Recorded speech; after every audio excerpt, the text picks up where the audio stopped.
Hey, so I got caught up last week in switching between Anchor and Acast, and I completely forgot to do the weekly wrap-up. So here it is, and I apologize for it being woefully late.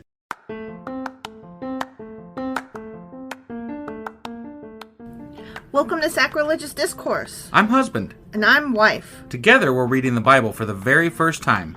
We grew up without religion and wanted to know what all the fuss was about. Well, what have we learned so far? That God is a dick, and apparently some people believe in talking donkeys? We're not trying to pass ourselves off as experts. Nope, we're just reading the Bible for the first time and giving our first take reaction. If you'd like to join us in this venture, you might consider starting at episode 1.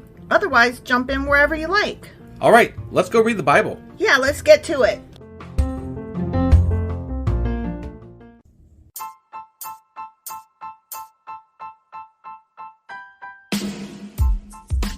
Hey, wife. Yes, husband. Did you know that we are now on Patreon? Yes, because you told me, but also, no, tell me more. So we're on Patreon now. Are we? We are, and our supporters can go there and support us, and we have multiple levels all the way up to You Killed God. That sounds really drastic and escalated quickly-ish. Well, no, there's multiple levels before there, so it escalates on a sliding scale of, cheap to not cheap. Oh. But, we can definitely use any amount, so, any support is always appreciated. So, what exactly is Patreon? It's a place where you can show your support for our podcast. And just our podcast? Any podcast or any performer. But, we're the ones that, you're listening to right now. So maybe you should, support us. That'd be awesome. That would be awesome. But we love you anyway. So all you got to do is go to Patreon, look up Sacrilegious Discourse. It's actually patreon.com/Sacrilegious Discourse is our actual main page there. So head on over and send us some love. Yeah. Husband. Wife. Do you remember what happened on Friday? It feels to me like there was some more fucking kings. There was more reigns of more kings. And then there was some other kings? Yeah. Maybe a few more than that, too. There really were. It's just kings. It's raining kings. It's raining kings. Yeah. Yeah, lots of kings. It's raining kings. Right. Ooh. Yeah. Yeah. Yeah, you sing it. Yeah. Yeah. That happened. Okay. One of them got leprosy. Oh, okay. Well, at least there was something that happened other than kings. One guy only ruled a month. Yeah.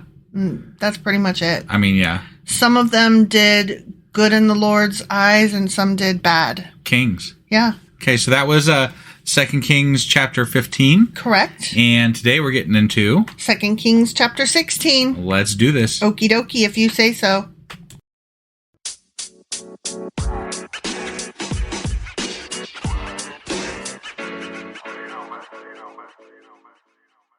Okay, before I get into this chapter, I just wanted to say that I found a Bible in our house. You did? It was like a hard copy, paper Bible. Do you even know where you got it? I think I picked it up when I was going to church that couple years when we were talking to that one really cool pastor that was more into history than he was into actual Bible stuff. Right.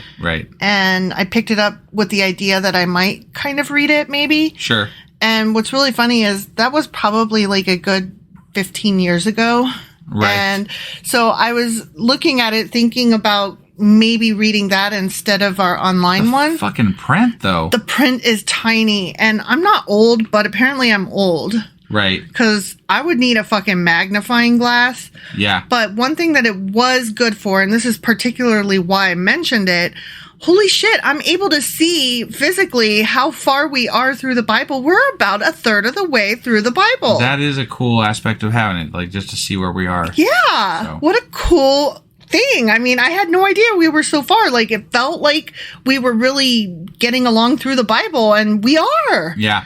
So that excited me. Definitely. I want to mention one thing while we're going on about other things here. Okay. Since we did mention it in our book club episode, but... No, we didn't mention it in our book club episode. We mentioned it while we weren't recording the book club episode, but that's you right. did We like a live or whatever. Briefly. Yeah. But nobody was in there. I'll be playing with that too at some point. Yeah. But I mostly, but because wife doesn't do the podcasty side of things. I don't do tech stuff. Yeah. So I got frustrated with Anchor. You did. Because they changed their the way of ads things that they were doing, the way they were doing Which their would have ads. been cool. It would have been cool. Because we would have been getting more ads, and which means we have been getting paid more. Yeah. And the ads would have sounded more professional and stuff. Definitely. Yeah, very cool. But then they started telling us that we had no listeners. Like all of a sudden overnight, they're like, "Oh wait, we owe you no money,"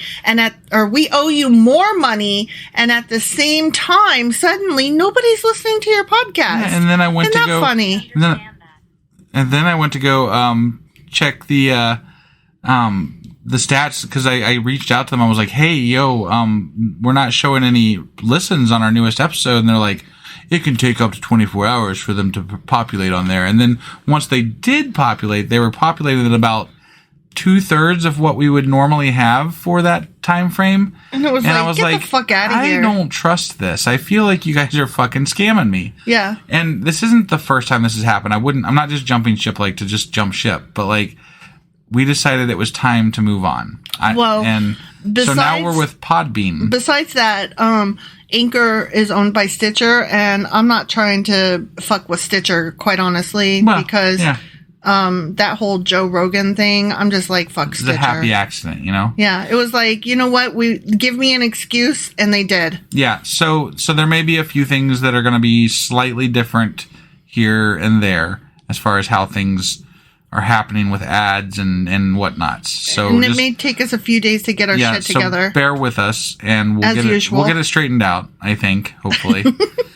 I mean, it's just the two of us. You know, we gotta figure it out ourselves. So we're always kind of like, bear with us, because it's always a little bit something. It's always a bit of a mess. I mean, we have a real janky setup, so we really do. It is what it is. But thank you, everybody, for those who stick with us, and particularly our patrons who are supporting us, and we owe you more than what we're supplying currently, and thank you. Yes, definitely thank you, and we appreciate everything. So, all right, let's go ahead and get into this now. All right. Now that we've rambled on for 4.5 minutes about, other things. It's part of our being upfront with our listeners. Well, yeah. Yeah, no, letting you guys know what's going on. But now that they're bored, fuck off. Let's read the Bible and bore them some more. If you are bored, fuck off. Eat my ass. Okay? Oh, wow. Well, seriously, That's some strong words there. I got some shit to say. Yeah. I didn't make you listen to me. It's true. Cool. It's true. They chose to click that play button. Don't be bored, asshole. They did. Okay. So 2 Kings chapter 16. Okay. Okay. Yep. Ahaz, son of Jotham. Ahaz? Not Ahab. Ahaz. Okay. All right. Ahaz here. Ahaz, son of Jotham, began to rule over Judah in the 17th year of King Pekahdiah's reign in Israel. Okay. All right. Yeah. Ahaz was 20 years old when he became king. Okay. As opposed to our 70-year-old president. Oh. Yeah. Our almost 80-year-old president. Right. And he reigned in Jerusalem 16 years. Not a bad run. Not a bad run. I mean, as things go, Oh, but guess what? He did what's evil in the eyes of the Lord. He did not do what was pleasing in the sight of the Lord his God. That's what I meant. As his ancestor David had done. Wait, what? He didn't do good. Not like, David had done good. Oh. So this is a Judah king? I guess. I don't know. Huh. Jerusalem. He reigned in Jerusalem. Okay. But he didn't do good like David did. Interesting. Okay. Instead, he followed the example of the kings of Israel, even sacrificing his own son in the fire. Oh, damn. Damn. That's not cool, That's man. gross. Right? But why'd you do it? But again, we kind of looked into this a little bit, and let us not forget that they truly did think when they were sacrificing their children that they were It's like the ultimate sacrifice. They're they're really making a sacrifice. They were giving up the thing most precious to them when they did that. Yeah. It's gross. I'd never do it. I'd be like, fuck that God. But they had their reasons, I guess. They did have reason, and it wasn't just like praying to a devil. Yeah. You know? Yeah. Okay? Mm-hmm. In this way, he followed the detestable practices of the pagan nations the Lord had driven from the land ahead of the Israelites. I mean, Did the Lord drive them away? That's not really what happened. That's not what happened. Because they were still there, and they still are there. Yeah, actually, to this day. Yeah. He offered sacrifices and burned incense at the pagan shrines and on the hills and under every green tree. If God had driven them away, there wouldn't be pagan shrines. Yeah. I mean, I'm just saying. Yeah, it's true. They were there already before this king started worshiping at them. Yeah. And they've been there for quite a while. Yeah. Yeah, so kind of bad phrasing and also fuck off. And not a very good, benchmark for God. You know, like, He failed. He missed you failed, sir. Right? My good sir Lord guy, you failed. Yeah. Then King Rezin, it may be Reason or Rezan, but I like Rezin of Aram, and King Pekah of Israel came up to attack Jerusalem. Yeah. They besieged. You said, like that tracks. I mean, it's all that's happening. They're they're going to go. They reign and whatever, they do bad and they fight. Right. Yep. They besieged Ahaz, but could not conquer him. Oh. At that time, the king of Edom, which is funny because we literally were just reading about them in Asimov's book. Right. Had recovered the town of Elath for Edom. He drove out the people of Judah and sent Edomites to live there, as they do to this day. Oh, okay. To the day this book was written. Yeah, whenever that day is. Yeah. King Ahaz sent messengers to King Tiglath-Pileser of Assyria with this message. Okay. I am your servant and your vassal. Come up and rescue me from the attacking armies of Aram and Israel. Then Ahaz took the silver and gold from the temple of the Lord and the palace treasury and sent it as a payment to the Assyrian king. So he basically sent out some steam cloud help messages and was like, help! Right. So the king of Assyria attacked the Aramean capital of Damascus and led its population away as captives, resettling them in Kir. He also killed King Rezin. Oh, dang. Yep. Okay. So, bye. Bye. Yeah. King Ahaz then went to Damascus to meet with King Tiglath-Pileser of Assyria. While he was there, he took special note of the altar.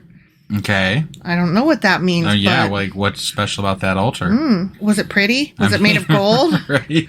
Then he sent a model of the altar to Uriah the priest along with its design in full detail. He was like, nice altar. This is the king that's worshiping other gods, right? Yeah. Okay. All but right. he's like, that altar. Like, I want to worship that one. That altar is badass. Right? Yeah. I fucking live for this altar. Man, if I had an altar like that, all my problems would be solved. It's all about the cool factor for the altar. You know, it's got to be the coolest altar of all the altars. I never get a cool altar. Right? Why don't you build me a cool altar, babe? I don't have the tools to. You do have tools. No, I got rid of them, remember? Oh, you did sell those tools. Yeah, all I've got now is basically a router.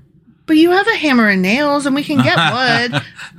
you want me to just I demand an altar. Whittle you an altar? I demand an altar. I guess I could whittle one. You better make me an altar. All right, I'll get on it. Okay. Uriah followed the king's instructions and built an altar just like it, and it was ready before the king returned from Damascus. Wow. When the king returned, he inspected the altar and made offerings on it. Okay. He presented burnt offering and a grain offering, and he poured out a liquid offering, and he sprinkled the blood of peace offerings on the altar. Is this the Lord's altar, though? What is I have no idea. Okay. Then King Ahaz removed the old bronze altar from its place in front of the Lord's temple between the entrance and the new altar and placed it on the north side of the new altar. Okay.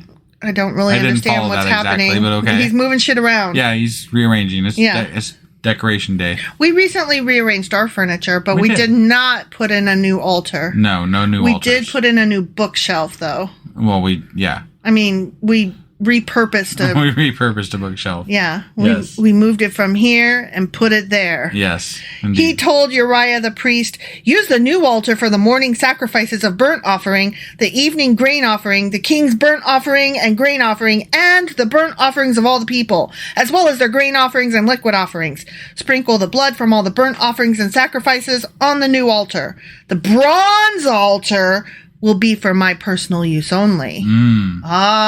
Okay. Uriah the priest did just as King Ahaz commanded him. He's like, I'm going to cover all my bases, and y'all get to pray with me to the Lord, but then in private, I'm still going to use this old offer for my pagan shit. Or something. Right? But it was like the Lord's altar, though, so like maybe he's trying to do, offerings to the Lord in private too, while also going out sometimes and doing pagan worshiping or something. Well, no, the new one is the one that he's saying...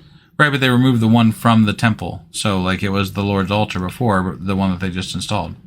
Oh, I don't really understand. I don't either, but I mean, that's what they were doing, so. Then the king removed the side panels and basins from the portable water carts.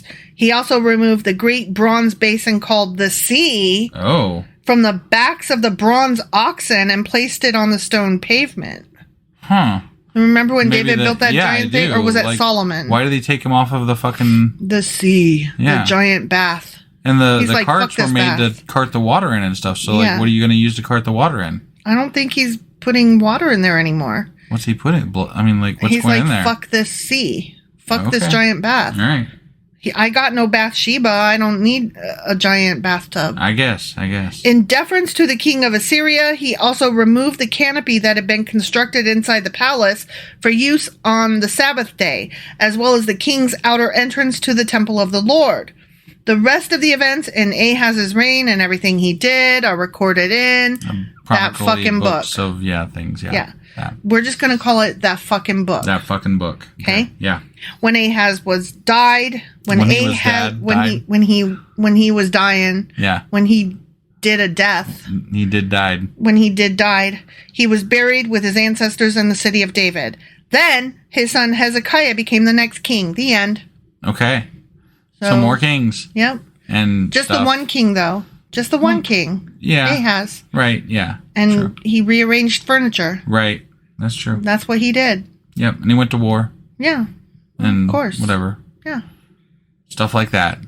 Kind of boring. And things. Honestly. It was a little bit, yeah. Sorry, guys. I mean, it is what it is, right? It's the fucking Bible. I'm ready to get out of Kings, but I know Chronicles ain't going to be that much better. No, I know. But, it's just, you can only hear so much about so many kings. And then there was another king. And then there was another king. And then there was another king. Kings. Like, none of them do anything different. No. I need some stories. Right? Go back to the stories. I need some giants. I need some angels. Yeah. I need some talking donkeys. I need some shit to make fun of. Yeah. You know? Yeah. This is just like, yep, that was boring. Right? Like, that going in. God. Yeah, don't live up to our expectations. Shit. All right. Well, that was 2 Kings chapter 16. Sure as fuck was. And tomorrow we're going to be back with 2 Kings chapter 17. We'll see you guys then. Bye.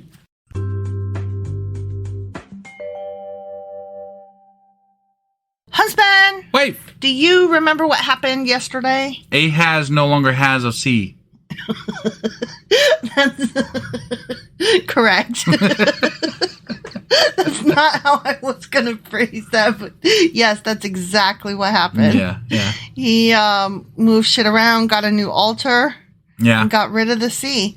Now, what's I don't know. They didn't say he really got rid of it though. They said he took it down off the pedestal, oxen's backs or whatever. So maybe he just put it somewhere else and he's like, just take the oxen off. Well, what's really funny is I am at the part in what am I trying to say? I have no clue. Okay, so I am listening to back episodes.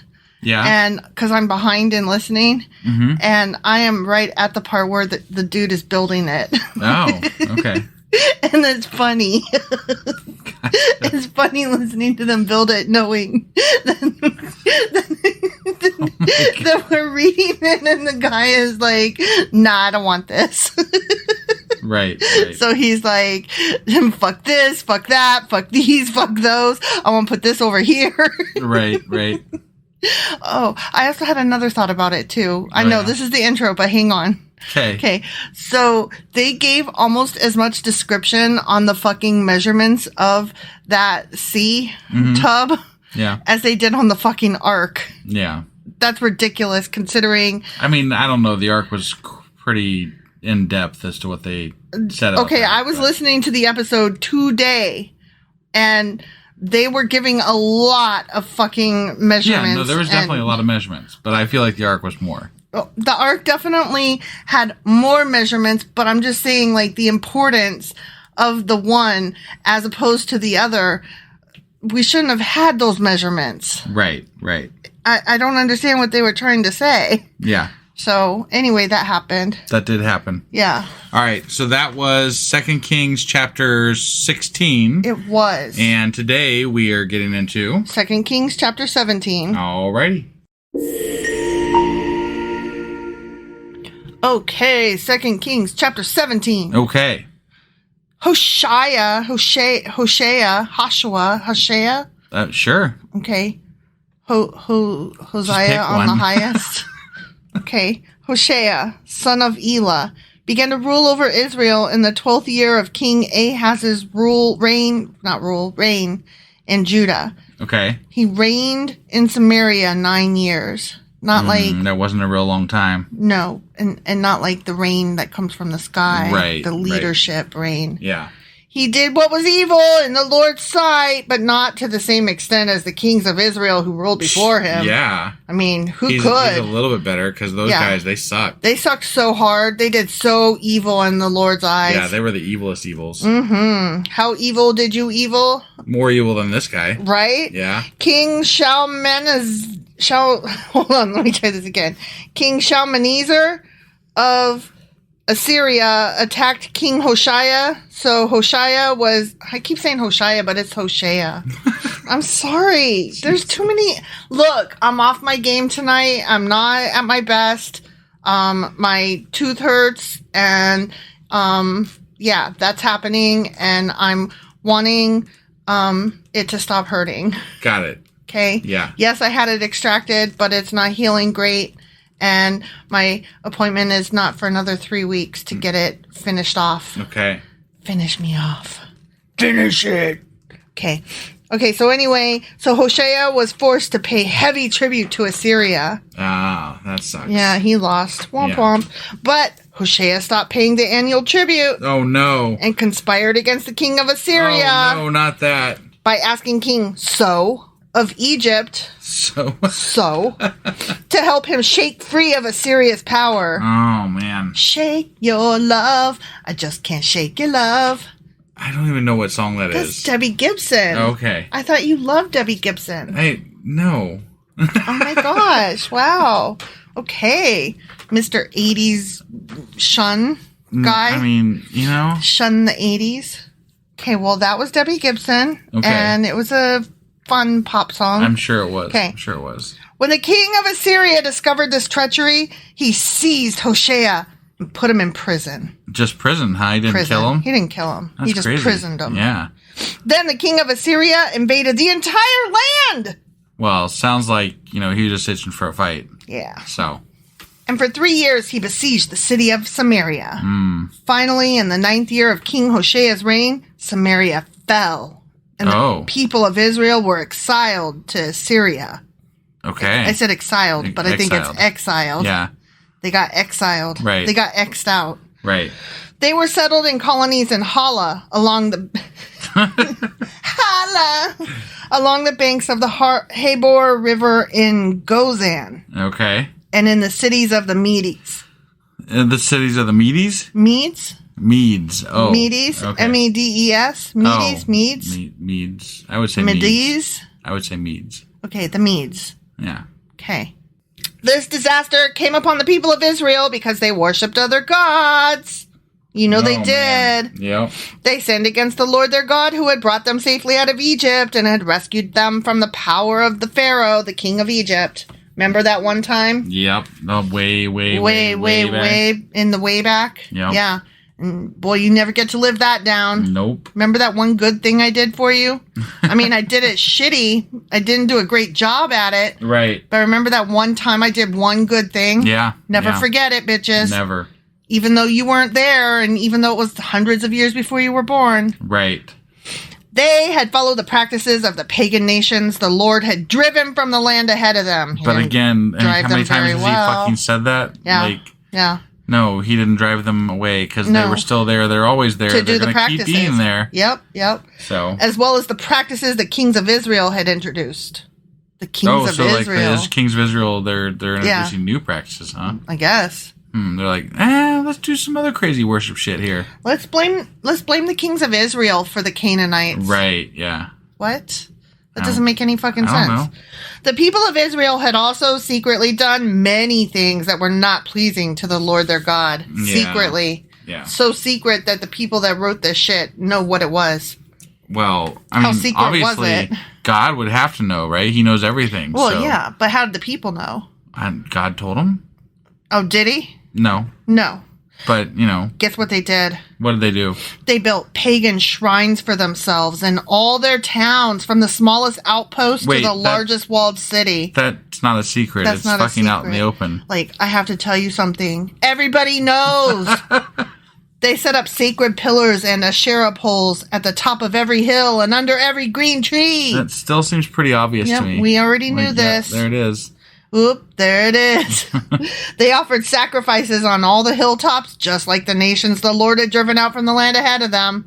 Except for he didn't drive them out. I mean, there was that whole thing where they were like fighting, and then they were like, and we drove them all out, and then like, well, wait, no, we're still fighting them, and then they never really left because they're still here. They were all wiped out, and then we married some of them. Wait, what? And then they keep referencing back to like, I know. Remember when we drove them all out, but we didn't, but we did, but we didn't? Right. And I'm like, wait, what? This book is whack. It doesn't know its own history. Right?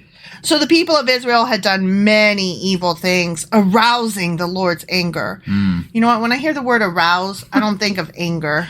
No. What do you think of when you hear the word arouse? I think of whatever the context brings, Really? Just saying. Are you trying to be better than me right now? I mean, yeah. You heard the word arouse and you knew I was going to get stuck on it.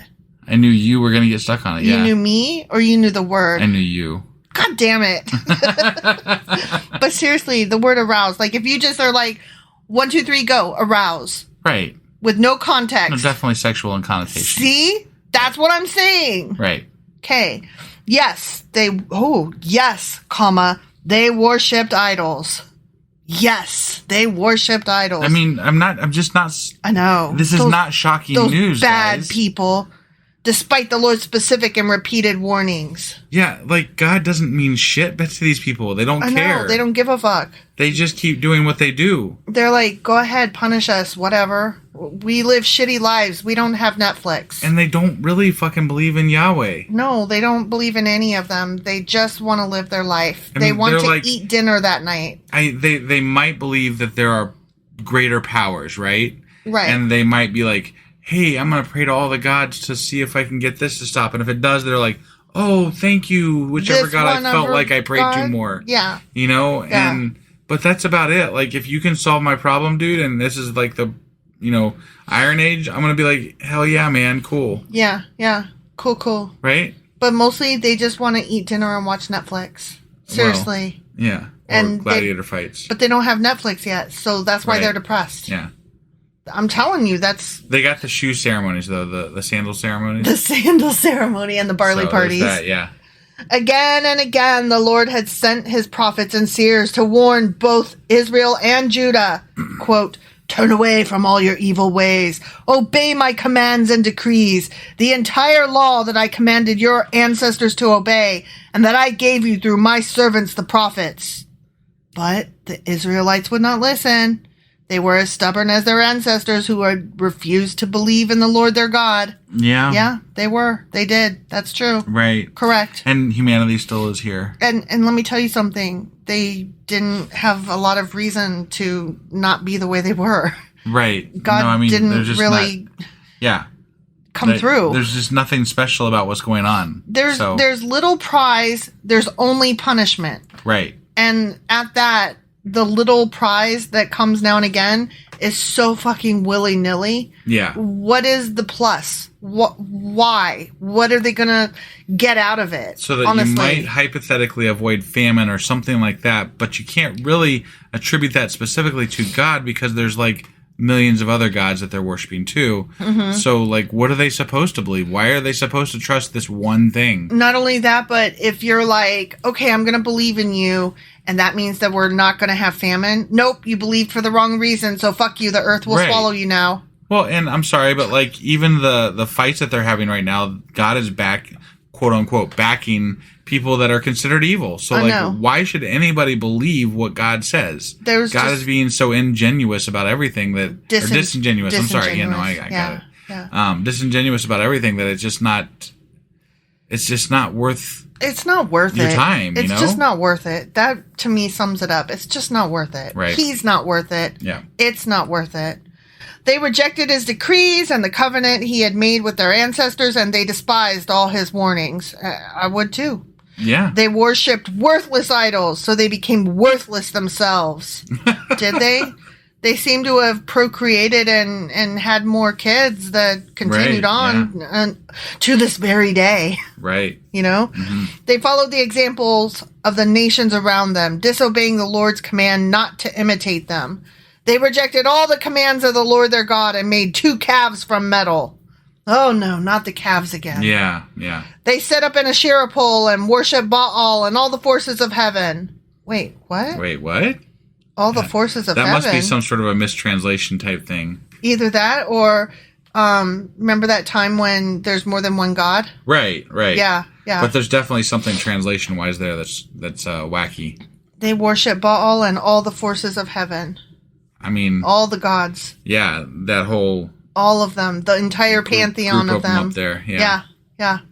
They even sacrificed their own sons and daughters in the fire. They consulted fortune tellers and practiced sorcery and sold themselves to evil. I mean, to be fair, even Solomon, I think, consulted a fortune teller, didn't he?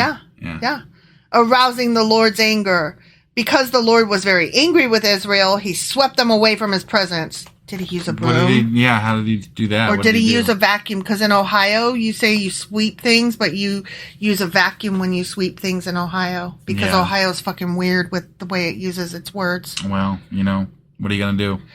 I'm not saying that you're... sweep that shit under the rug and just keep moving along, You're going to not say that you swept something with a vacuum cleaner. I say it all the time. And I got your sister to admit that it might not be a bad name. Whatever. I'm just saying. No, I think my sister was just tired of arguing with you. Well, I think you wore her down. That doesn't mean that she agrees with you. The vacuum brushes do sweep across the carpet, so... Okay, but you don't... Fucking Ohio. You don't call a vacuum cleaner a sweeper. But we do. I know you do, and it's fucking bullshit. Well, that's your opinion. You know what? What? Our child was born and raised in Ohio, and even our child says hell to the no when it comes to calling... One question about that. Yeah. Who was our child's mother? Me. And how do you feel about the word vacuum versus sweeper? Do you think that my child would agree with me just because I'm their mother? Because they disagree with me. Yes. Yes, when it comes to English, because English is English. Because words. Wait, what are you saying? I'm saying that my child would agree with me only when it comes to grammar and the correct use of words, but not because they agree with me because I'm their mom. Well, they do trust your opinion on that, so... But they have corrected me on things before because they are a very smart person. Sure. But, it just is what it is. Well, our child is looking at us, and I think our child agrees with me. I don't doubt it. I heard sweeper and, what's it called? Vacuum? Vacuum. Mm-hmm. The different... I use vacuum. Thank you. Yeah. Thank you. I know.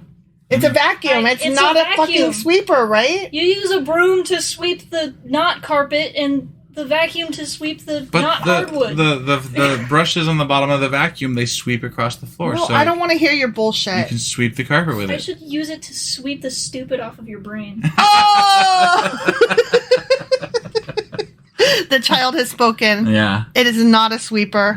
So he used a broom. God used a broom to sweep them away from his presence. Yeah. Only the tribe of Judah remained in the land. He got rid of Israel. Wait, what? He just got rid of Israel. Yeah. Israel's gone. Fuck Israel, he said, and swept them away. Israel's gone. It's gone. What does that mean exactly? He swept them away. But what does that fucking mean? It just says he swept them away. I don't believe this. I'm just telling you what it says. He couldn't even fucking sweep away their enemies.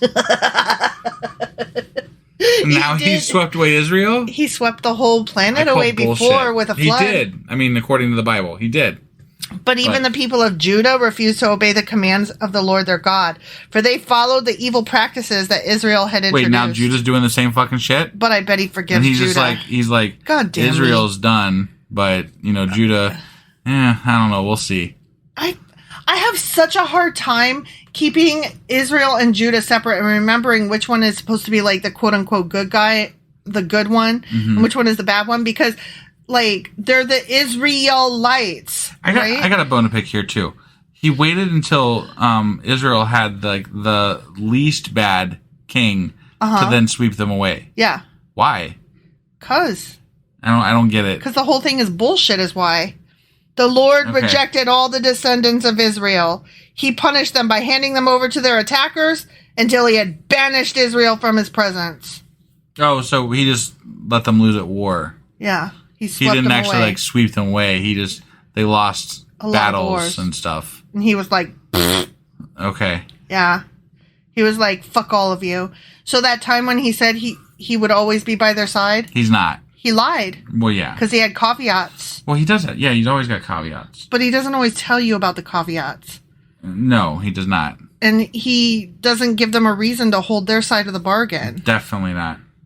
For when the Lord tore Israel away from the kingdom of David, they chose Jeroboam, son of Nebat, as their king. But Jeroboam drew Israel away from following the Lord and made them commit a great sin. No, man. And the people of Israel persisted in all the evil ways of Jeroboam. They did not turn from these sins until the Lord finally swept them away from his presence. That guy's got such a bad name. Jeroboam. I know. Poor guy. Just as all his prophets have warned.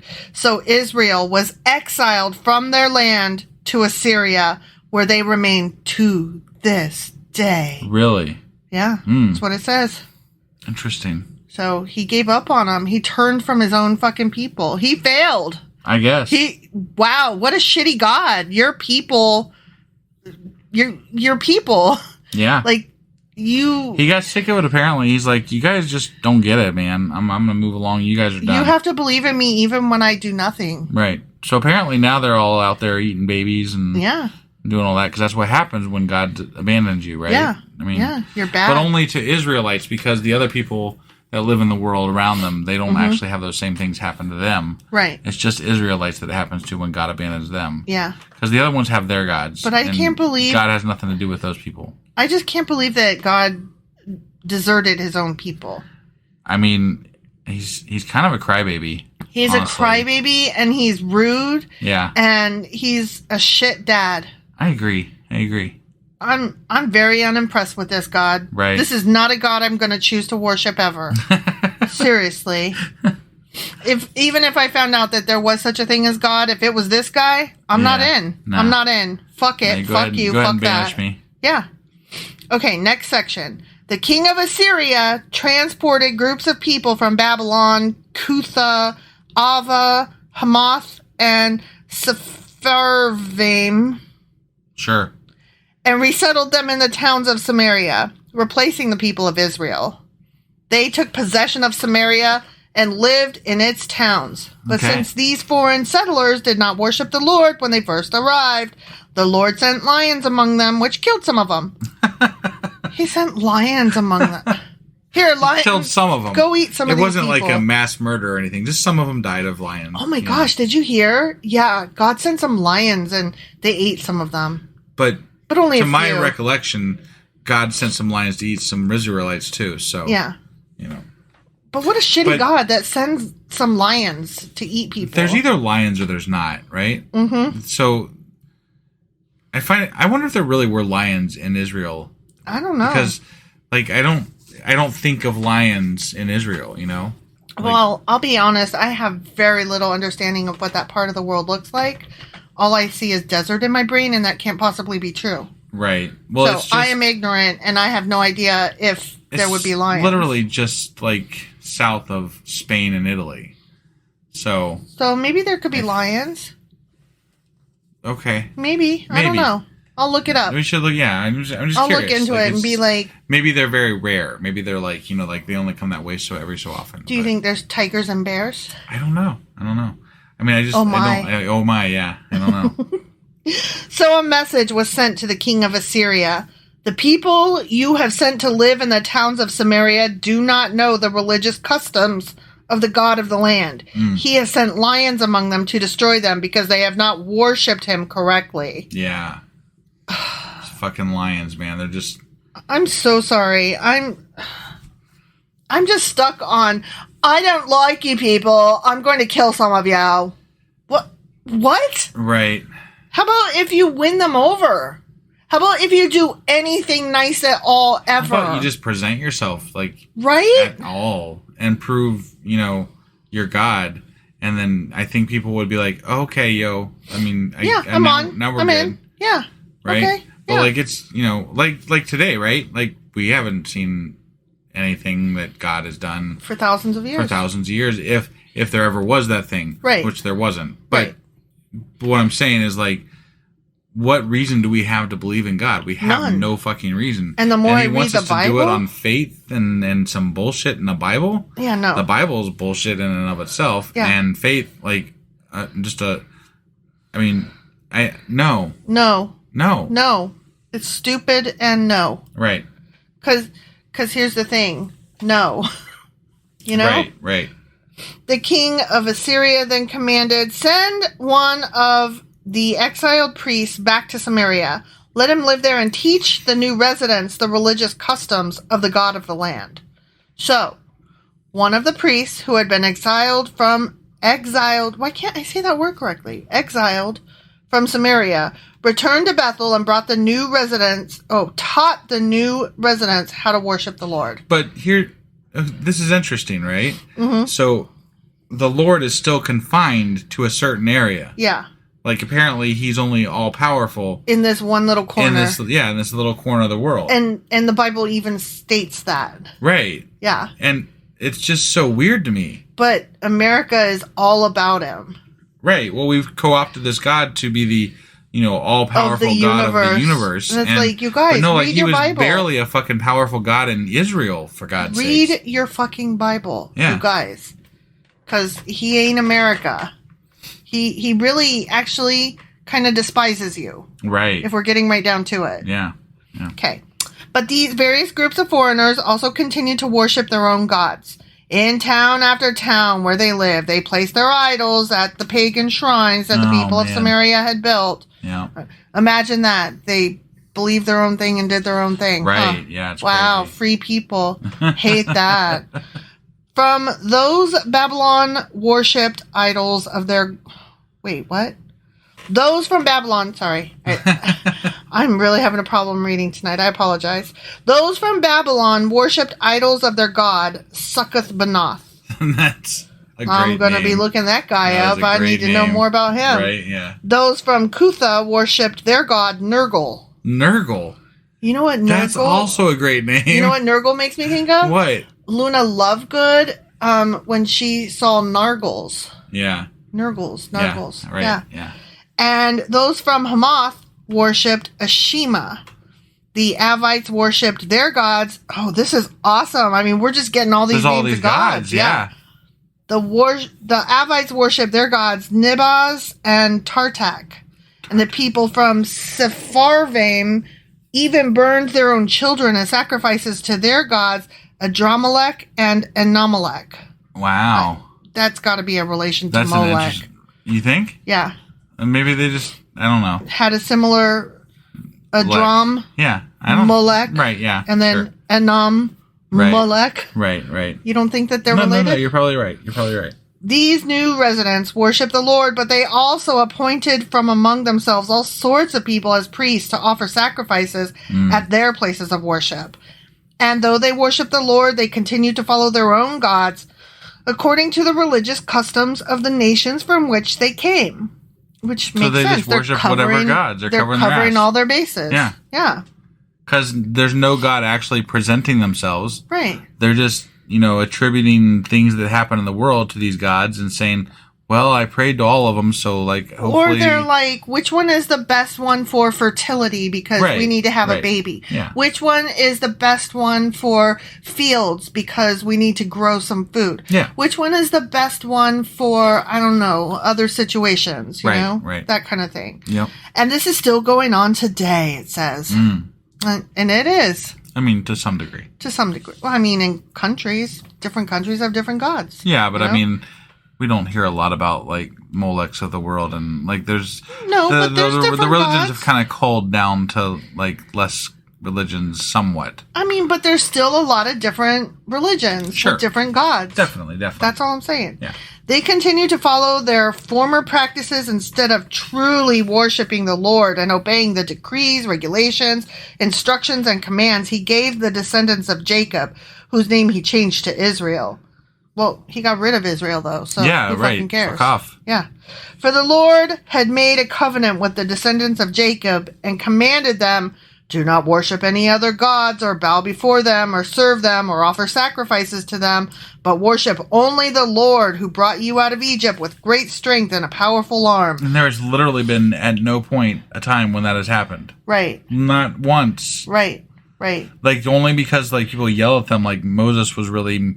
yelly at them and said, yeah. But that was about the only time. That was the most godly they ever were. Right. Bow down to him alone and offer sacrifices only to him, he says of himself. Be careful at all times to obey the decrees, regulations, instructions, and commands that he wrote for you. You must not worship other gods. Do not forget the covenant I made with you, and do not worship other gods. You must worship only the Lord your God. He is the one who will rescue you from all your enemies. My God. He is full of himself. I'm the one that's going to rescue you, even though I don't. Don't forget. You owe me big forever. Get over yourself, God. Right? Just do it, man. Yeah. Or don't. Right. Go the fuck away. Yeah. Whatever. But the people would not listen and continued to follow their former practices. So while these new residents worship the Lord, they also worship their idols. And to this day... their descendants do the same. The end. I don't get it. I could be... Look, okay, I'm God, right? You're God. I'm God. Sure. I will be great if you do these things. And if you don't, then I will not. Okay. And then once you do those things, I will be kind of okay, sometimes sort of, but only then just a little bit. But then once you're bad again after that, then I'll be bad again. Hold on. If I worship you, does that mean that... there will be no more miscarriages? No. Will there be no more famines? No. What about rape? No. Will anything change? No. The better. No. Fuck off. Worship me. What do I get out of it? Nothing. Fuck you. I mean, right? I mean, it's just, fuck this guy. He just wants you to like him because he wants to be liked. No, I don't want to like you, dude. You're kind of stupid mean. and You're asshole. mean and stupid and mean. Yeah. I don't like you. So go away now. Yeah. Leave me alone. Or kill me, whatever. Right. Yeah, just pick one, man. Just do something. Do something. Anything. Anything. All right. That was 2 Kings chapter 17. Mm-hmm. And tomorrow we'll be back with 2 Kings chapter 18. And we'll see you guys then. Yep, bye.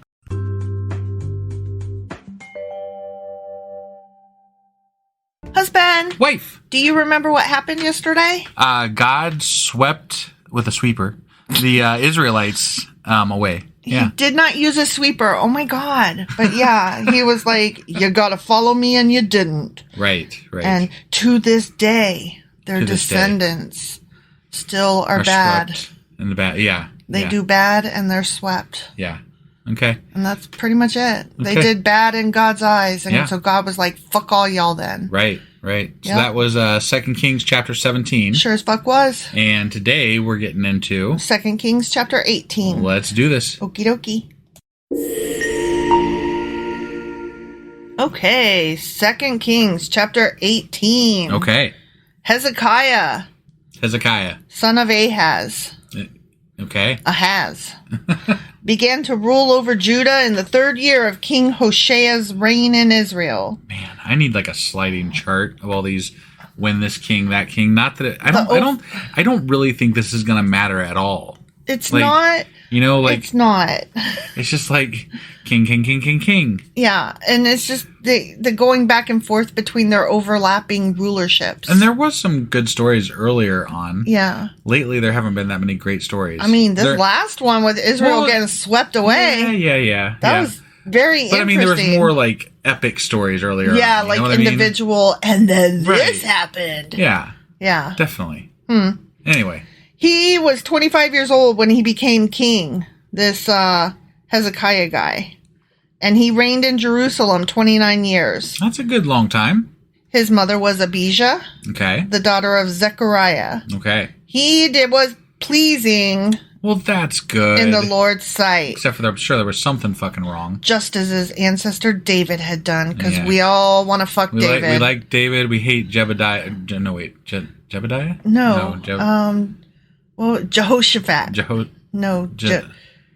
Shit. Jeroboam. Jeroboam. Jeez, man. That one guy. That was rough. That was hard. That was a journey. I got there. We got there. Man. Yeah. It was rough. Jeroboam was a He's an asshole. Yeah. He David's did so good, bad. Jeroboam bad. Even though a lot of people did worse than Jeroboam. They did. I mean, according to the Bible. Yeah. But poor Jeroboam. You know what? I think he got a raw deal. Yeah. I want a shirt that says, I feel for Jeroboam. Jeroboam got a bad rap. Justice for Jeroboam. There you go. Yeah. There you go. Yeah. Okay. Down with David, justice for Jeroboam. Yeah. Okay, so Hezekiah removed the pagan shrines, smashed the sacred pillars, and cut down the Asherah poles. How many times can this happen? Several. Multiple. Like literally many. All the good kings have done the same fucking thing. Often. Lots. Yeah, right? This is interesting. Okay. Yeah. He broke up the bronze serpent that Moses had made because the people of Israel had been offering sacrifices to it. Let me finish this and then I have something to say about it. Yeah. Okay. The bronze serpent was called Nehushtan. Okay. Yeah. Now, I got to interrupt myself here because currently I am reading, Asimov's Guide to the Bible. Yeah. And he is specifically talking about this thing as it's being made. The first go around. Yeah. Right. Yeah. Yeah. And so here this was the one that got stopped all the snakes, right? Yes. Yeah. Okay. Yes. And we talked about Ashlepis and the Caduceus and all of that. Right. Very interesting stuff. So I want you to hold this moment in your head because I'm going to be talking about it more this weekend when we do the book club. Sacrilegious Book Club. Got it. Okay. Very interesting stuff here. Okay. Yeah. Okay, so Hezekiah trusted in the Lord, the God of Israel. There was no one like him among all the kings of Judah, either before or after his time. Damn. Better than David. Better than Solomon? What the fuck? What's going on here? Holy what? I thought Solomon was the wisest and the best ever, and David was also the same thing. What? But this guy's better. Man. He's the best ever. I love Hezekiah. So we're going to totally go on about this guy for a couple of chapters, right? Well, he's got a bit to go, yeah. I mean, this chapter at least, we got to talk about his greatness. They're not going to just do one chapter on the guy, right? I mean, the fact that he broke up Moses' dealio. Right? That's some big shit. It's a big shit. And he's the best. Yeah. The best ever. The best around. Yeah. He remained faithful to the Lord in everything, and he carefully obeyed all the commands the Lord had given Moses. That's good of him. But he did break his snake stick. Yeah. Where was his snake stick? Was it in the ark? Because they haven't really even mentioned the ark lately. Nuh-uh. They're like, maybe it's... And I don't think it was in the ark because... I feel like the ark must have disappeared during some of these kings' reigns somewhere. They raided it. They were like, I'm going to take this piece of gold and that piece of brass. I wonder if they ever actually admit to losing it in the Bible. That'd be cool. Oopsie. We'll keep an eye out. Guys. You'll be the first to know. Right. So the Lord was with him, and Hezekiah was successful in everything he did. He revolted against the king of Assyria and refused to pay him tribute. Yeah. He also conquered the Philistines as far distant as Gaza and its territory, from their smallest outpost to their largest walled city. Get those Philistines. He did it. During the 4th year of Hezekiah's reign, which was the 7th year of King Hoshea's reign in Israel, King Shalmaneser of Assyria attacked the city of Samaria and began a siege against it. No. 3 years later, during the 6th year of King Hezekiah's reign and the 9th of King Hoshea's reign in Israel, Samaria fell. Oh. Damn! That's not good for the guy. Right. But it's good for us. Good I thought that the King of Assyria was the one besieging. Samaria fell. Well, wait. Samaria's bad. The King of Assyria. What does it say? Read that again. 3 years later, during the 6th year of King Hezekiah's reign and the 9th of King Hoshea's reign in Israel, Samaria fell. Right, Samaria's bad. So we're glad they fell. Okay, I thought that Samaria was under the control of the king that we're talking about. Yeah, it fell, so good. No. What? No, I think you're wrong. No. Okay, start higher. Start higher. Okay. The fall of Samaria during the 4th year of Hezekiah's reign, which was the 7th year of King Hoshea's reign in Israel. Oh, yeah. King Shalmaneser of Assyria attacked the city of Samaria. Assyria attacked the king. They attacked Judah. What? Yeah. I thought Samaria was part of those other bad guys. It depends on when you're talking about who has what. I'm getting confused because it depends on if we're talking about Israel or Judah. Right, but we're not talking about either of them right now. We're talking about Assyria. I know. Which is completely separate. I know. Okay. But I thought, okay, I'm confused. I thought Samaria was bad people, and so we are glad that Samaria fell. I mean, we're not glad of any of it. No, no. But I mean, I thought that as far as this goes, no, Judah fell to Assyria in this case. At that time, the king of Assyria exiled the Israelites to Assyria and placed them in colonies in Hala, along the banks of the Habor River in Gozan, and in the cities of the Medes. For they were the Medes. We decided it was the Medes. Yeah.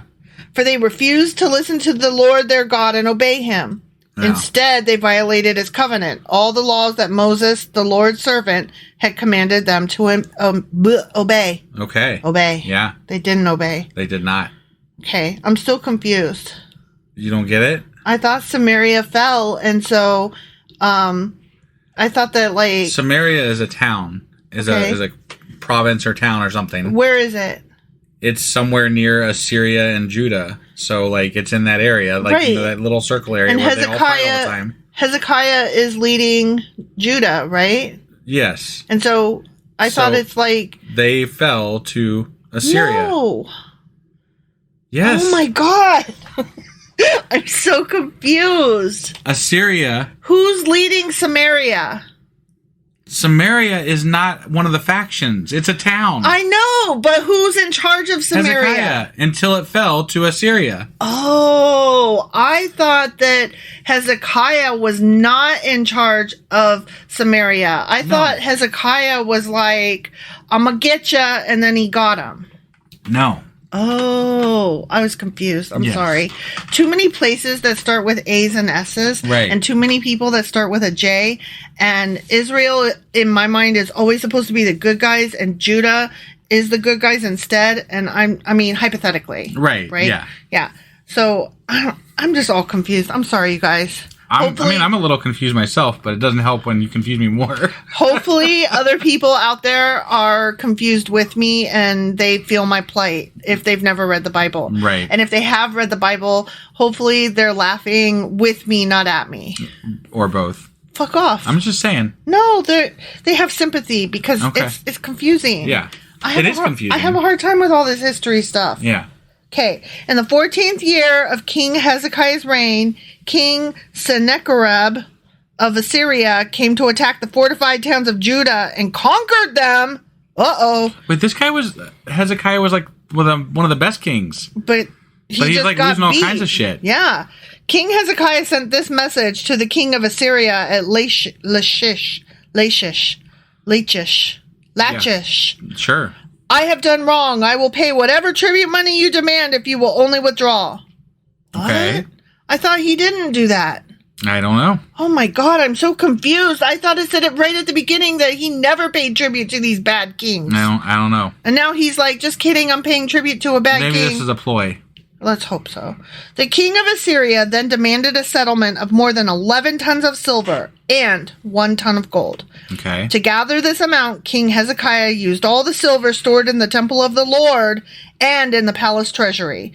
Hezekiah even stripped the gold from the doors of the Lord's temple. Damn. And from the doorposts he had overlaid with gold, and he gave it all to the Assyrian king. Wow. This is so stupid. This is exactly the opposite of what the first couple sentences said happened. No wonder I'm confused. None of it makes any fucking sense.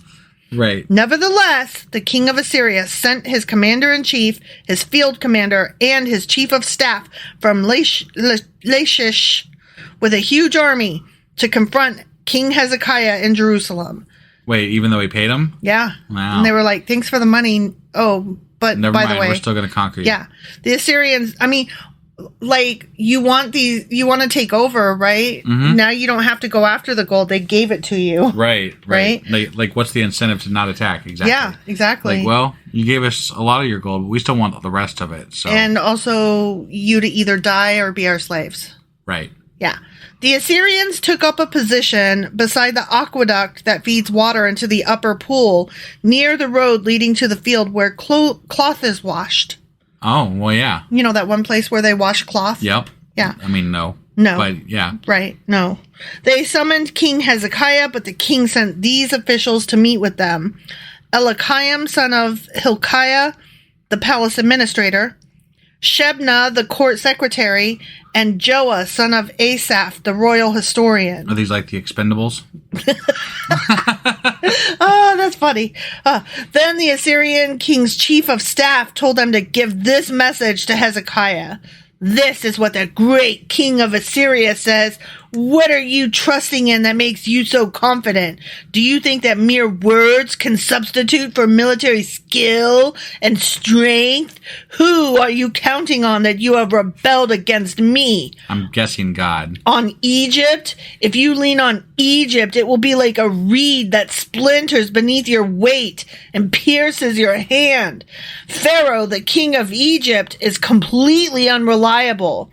But perhaps you will say to me, we are trusting in the Lord our God. Yeah. But isn't he the one who was insulted by Hezekiah?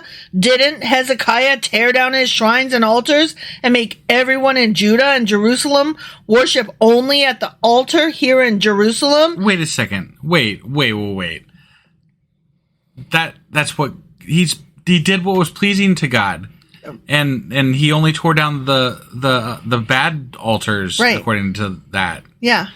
So they're saying that I don't know what they're saying. I don't know what they're saying. I'm either. a little bit lost here. I don't know, but he's still going on. Unless they're like, those other gods were the good gods and your Yahweh is dumb. Yeah. Or something. That's what it sounds like. But I don't understand this. It's what it sounds like. It sounds like he's like, I can't believe you took down all your fucking Asherah poles and whatnot. Right. That's what it sounds like he's saying. Which, yeah. I mean, he would be saying that. Yeah, sure. Okay. I'll tell you what. Strike a bargain with my master, the king of Assyria. I will give you 2,000 horses if you can find that many men to ride on them. With your tiny army, how can you think of challenging even the weakest contingent of my master's troops, even with the help of Egypt's chariots and charioteers?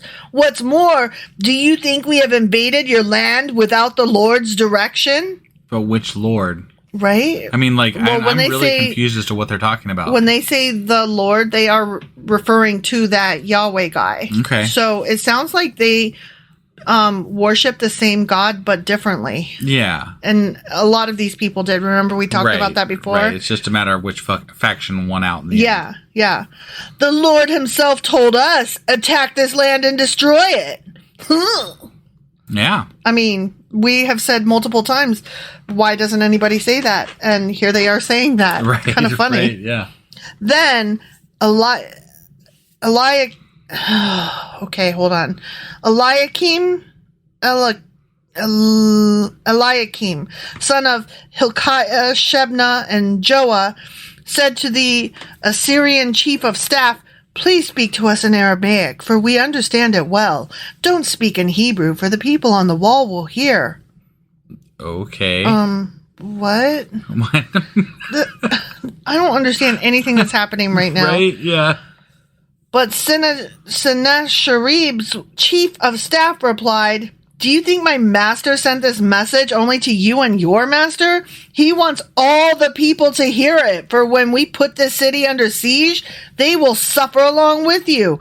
They will be so hungry and thirsty that they will eat their own dung and drink their own urine." Oh, so they were trying to speak so where the people couldn't understand. Yeah. So, okay. Got it. Okay. Yeah. Got it. Hezekiah's people were trying to keep it hush-hush. They were like, "Can you stop? Right. We'd like to not let everybody know that you're Yeah. taking us over." And they're like, "Ha, we're going to tell everybody we're taking you over. Right. Why shouldn't we put the fear of whatever into everybody?" Yeah. Yeah, fair enough. I mean, for a conquering army. As war goes, sure. Yeah. Then the chief of staff stood and shouted in Hebrew to the people on the wall, "Listen to this message from the great king of Assyria. This is what the king says. Don't let Hezekiah deceive you. He will never be able to rescue you from my power. Don't let him fool you into trusting in the Lord by saying, 'The Lord will surely rescue us. This city will never fall into the hands of the Assyrian king.'" This guy's quite a braggart. He is a dick, is what he sounds like. Kind of cool, though. "Don't listen to Hezekiah. These are the terms the king of Assyria is offering. Make peace with me. Open the gates and come out. Come out." Yeah. Kind of like throw the head of the guy you hate over so that we don't get you. But what exactly are the terms? Like, if we come out, like, what's going to happen here? "Then each of you can continue eating from your own grapevine and fig tree and drinking from your own well. Then I will arrange to take you to another land like this one, a land of grain and new wine, bread and vineyards, olive groves and honey. Choose life instead of death. Don't listen to Sorry, I couldn't get his name out. Hezekiah, when he tries to mislead you by saying, 'The Lord will rescue us.' Have the gods of any other nations ever saved their people from the king of Assyria? What happened to the gods of Hamath and Arpad? And what about the gods of Sepharvaim, Henna, and Iva? What about those gods? Did any god rescue Samaria from my power? Huh? What god of any nation has ever been able to save its people from my power? So, what makes you think that the Lord can rescue Jerusalem from me?" I mean, it's a fair question. It's a good question. Yeah. I'm kind of curious what's happening. I don't begrudge anything that this guy has said so far. Right. I mean, he's got the power. Why not flaunt it, right? Yeah, I mean, that's what it sounds like. But the people were silent and did not utter a word because Hezekiah had commanded them, "Do not answer him." Okay, honestly, he's like, "Thank you for giving me all that fucking gold. Now, even though I'm betraying what I already just made an agreement, go ahead and open your gates to us. We'll totally not kill you and slaughter you." Why would we believe that? Right, exactly. Then Eliakim, son of Hilkiah, the palace administrator, Shebna, the court secretary, and Joah, son of Asaph, the royal historian, went back to Hezekiah. They tore their clothes in despair, and they went in to see the king and told him what the Assyrian chief of staff had said. The end. Oh, so this is going to be a multi-chapter story. To be continued. Right, there's not many of those lately. My goodness. Right. I'm interested. This is a cliffhanger here. Right, this guy's supposed to be like one of the top, king people. Yeah. Only, he did, so far he's getting his ass whooped, so. He's getting his ass handed to him is what he's getting. Yeah. Yeah. Holy moly. This is interesting. Yeah. Yeah. Huh. All right. Well, that was 2 Kings chapter 18 on a cliffhanger. Yeah. And we'll be back tomorrow with 2 Kings chapter 19. All right. We'll see you guys then. Yep. Bye.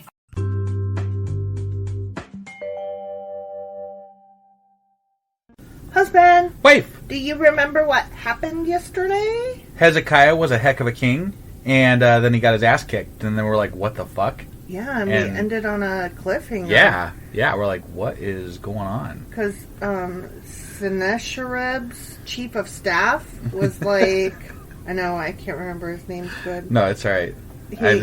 I had to look at his name up and be like, what was that guy's name again? Right. He was like, you suck so much. And then he was telling the people, like, why would you trust that God? You should come with us and our God. Yeah. Which, I'm telling you what, this coincides so much with the Asimov's Guide to the Bible that I'm reading right now. Right. I just hold that thought again in your head till this weekend, because it's so interesting how much reading back in the book of Numbers is coinciding with things that are happening now. Yeah, no, I mean, it's always interesting when we go do those episodes, and I'm like, that's interesting. Just a point of touching base with everybody here. Mm-hmm. We have gone through a little bit of upheaval in the last few days over the podcast, entirely my fault. Well, is it though? I mean, we kind of got a little bit, I felt we got a little bit screwed over by Anchor, then now we're going with Acast, and everything seems to be going well, but it's taking some work to get there and make everything work correctly. So if you've had some trouble with our feed lately, I apologize. We should be close to being back on track, and hopefully better than ever. Yeah. So that's that. And we'll have some of our books on separate feeds. Yeah, so we are. Cool. Yeah, I forgot to. Yeah, so starting on Tuesday, actually, will be our second podcast that we launch, and that will just be Genesis by itself. The book of Genesis will have its own, and then eventually each book of the Bible will have its own, but we'll still have where our newest episodes come out will be under our main umbrella. Yeah, this one will always be here. The problem that we ran into, and I only found out through doing all of this, actually, so I guess it was a good thing. And Acast lets us host as many podcasts as we want. But apparently, iTunes does not let us house more than 300 podcast episodes before they start just saying, we didn't need that one, and we didn't need that one. Which means that other platforms would not hold older episodes as well. Correct. And part of this is reading through the whole Bible, so we want that always available for all of our listeners. So we will have permanent homes for each book of the Bible going forward from here. Starting with Genesis, like I said, we're going to kind of release them slowly. I'll start off by releasing them weekly. I might speed it up at some point just to kind of start catching up. But kind of like a flat tire slow release. Right, yeah. And then you hit that final fucking ditch and you're like, yeah. Anyway, so there's things happening. But all for the better.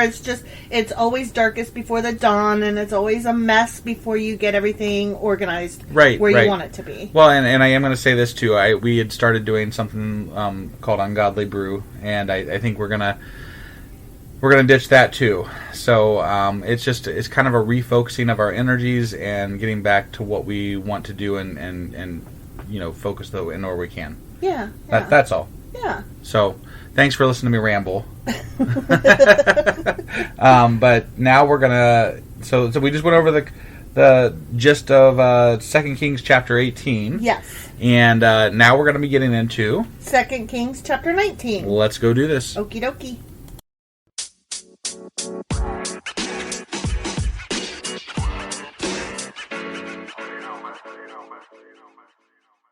Okay, 2 Kings chapter 19. Okay.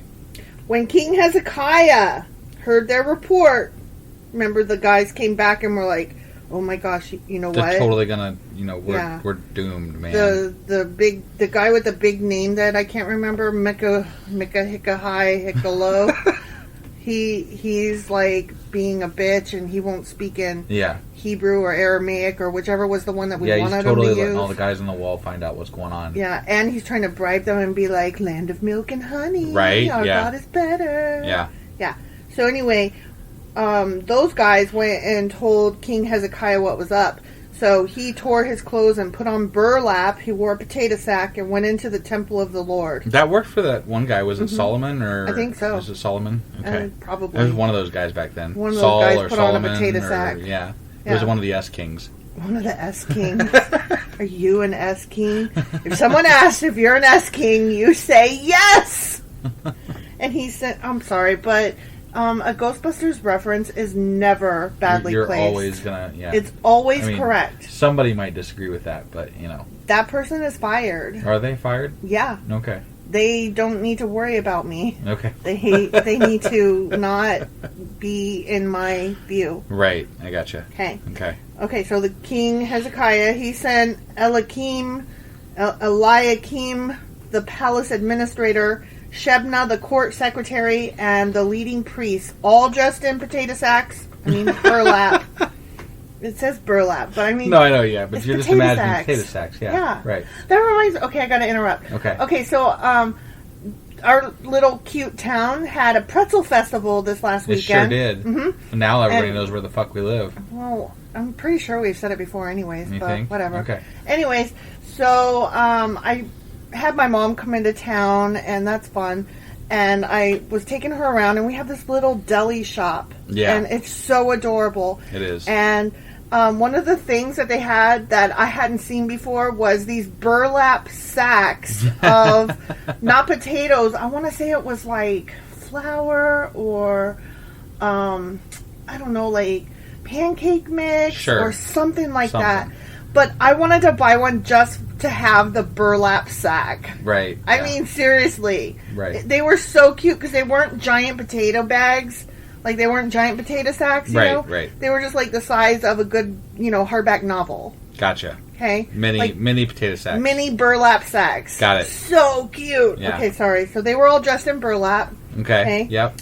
He sent them over to the prophet of Isaiah, son of Amoz. Okay. They told him, this is what King Hezekiah says. Today is a day of trouble, insults, and disgrace. It is like when a child is ready to be born, but the mother has no strength to deliver the baby. That's totally what it's like. Yeah. It's exactly like that, except that we have emergency C-sections now, and it's not a problem. This is guys saying this. Yeah. Like, guys are discussing... Guys are using the comparison of a woman giving birth but not being able to give birth as the comparison to something they've never fucking been able to compare to. Right.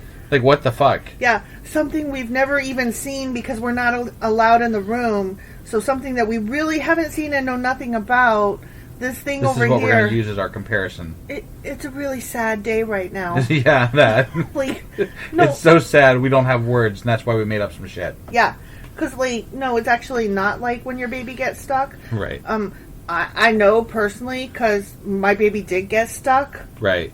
And I did have to have an emergency C-section because my baby would not get out of me. So it wasn't like this? It wasn't like when you are having a day of trouble, insults, and disgrace, which I've also had. Yeah. So I've had both. I can compare. They don't match up. They really don't. They're not equivalent. One is definitely so much fucking worse than the other. So much worse. And it was the baby one, to be clear. It's probably baby based stuck. on the male point of view here is why we're struggling with this comparison here. Probably because they're like, I don't know, I'm just waiting around on my wife and she can't get the fucking baby out of her. It's troublesome, you know. Yeah, troublesome, and I hear the doctor in there throwing insults. Right. Yeah. You know, the day of insults it's just and like disgrace when your wife will not hurry up and give birth. It's totally the same. Totally the same from a dumb-ass man's point of view. These prehistoric bitches. I hate them so fucking much. Okay, sorry. But perhaps the Lord your God has heard the Assyrian chief of staff sent by the king to defy the living God and will punish him for his words. Oh, pray for those of us who are left. Okay. Yeah, okay. So they're gonna pray this massive army away? Yeah. So this is gonna be amazing. I mean, obviously it's gonna work, right? Because totally. this guy is the best king according to the last chapter. Mm-hmm. So this is totally gonna work. Well, what the fuck is gonna make them turn around and be like? We just watched an episode of Supernatural tonight because we're doing a rewatch with our kiddo. Yeah. And one of the characters Spoiler was alert. one of the characters asked Sam and Dean, "Do you know God?" And they were like, "Yeah, we're besties." Right. And so maybe that's the case. Maybe they're like, "Yeah, pray for us." And maybe the guy's like, "Yeah, we're besties. I definitely know God." Totally know him on a personal fucking basis. Yeah. Can it really be spoilers if it was a 15-year show that's been off the air? I mean, it could be somebody could be going through it for the first time and they're like, "God damn it, I managed to avoid this fucking shit for 15 years, and then all of a sudden it got spoiled here, and I just was almost there." No, how many years before you no longer have to say spoiler alert and avoid giving something away? I don't know. I feel like MASH is old enough we can just say whatever we want to about that. The Sixth Sense. Even though somebody spoiled it for you. Up until like 5 years ago, that would have been, or however long ago it was, 10 years ago. Someone, that pissed me off. My brother-in-law spoiled it for you. You were like the last person in America that didn't know. Yeah, because I didn't watch it. Yeah. But, I mean, still, like, I couldn't even see, like, the bad part was that he knew you hadn't seen it. Right, If he had just been, like, accidental, like, what the fuck ever, I would have been annoyed, but I couldn't have been pissed because it wasn't personal. One time he threw cardboard in his eye, so it's all good. That is true. But to be fair, it wasn't on purpose. I couldn't have hit his fucking eye if I'd aimed 10 times. Right, yeah. But I just threw cardboard at him, and of course it sliced his fucking iris or whatever. Yeah, way to go. Yeah. Okay, so anyway. Okay. Oh my god! My Google on my phone keeps being like, I don't understand what you're saying. And I'm like, I'm not talking to you, bitch! You don't need to worry about what I'm saying. Okay. Sorry. My phone just started doing this. You need to turn the Googles off. So, guys, I gotta tell you a short... Sorry. We're breaking so here. We're off topic here. Sorry. I gotta tell you a quick story. Go. Yeah, potato sack. So, the other night, wife was talking. Oh my gosh. And just all of a sudden, like, I think you did tell it to turn off the lights or something like that. Yeah, I told the Google Assistant, turn off the living room. But it didn't hear me, and it did something else, and I said, what the fuck? And then it goes, I'm just a machine, but I'm still important. Please watch your language. Right. And I was like, did my fucking Google device just voice check me and language assess me in my own goddamn home? That was some good shit. No. That was some good shit. No, it did not need to do that. That was not for real. I can't even. I will say whatever fucking F-bombs I want in my living room. Right. Even at our Google Assistant. And you know what the real bitch of it is, you guys? I'm always getting on to husband and our kiddo to not be mean to the Google Assistant just in case there is a robot apocalypse. I'm always like, you should always say please and thank you. Right. You should always say... And I'm the one that does that. Yeah. And so who does it language check? You. Me. Yeah. Oh, fuck you, you cunt. Okay. The robots are coming for us first. You know what? I don't even care at this point, because I would be like, I'm the nicest person you could ever meet, and the way I drop F-bombs has nothing to do with my personality. Right. So, fuck off. Yeah. Okay, back to it. Ready? Back to it? Okay. After King Hezekiah's officials delivered the king's message to Isaiah, the prophet replied, say to your master, this is what the Lord says. Do not be disturbed by this blasphemous speech against me from the Assyrian king's messengers. Listen! Exclamation point. I myself will move against him, and the king will receive a message that he's needed at home. So he will return to his land, where I will have him killed with a sword. Hold on. This guy has a massive army about to take over this land and get demolish them all. Sure. He's going to get a message saying they need him at home. He's going to get and he's just going to turn right the fuck around and go. And moreover, and he's then going to die. get stabbed. Yeah. So it would be like if Russia is like totally invading America, but then Putin is like, hang on, I just got a call, and he's like, hold on, you guys, we got to go back home. Right, yeah. I got a call. Yeah. And he goes home, and then like he gets killed.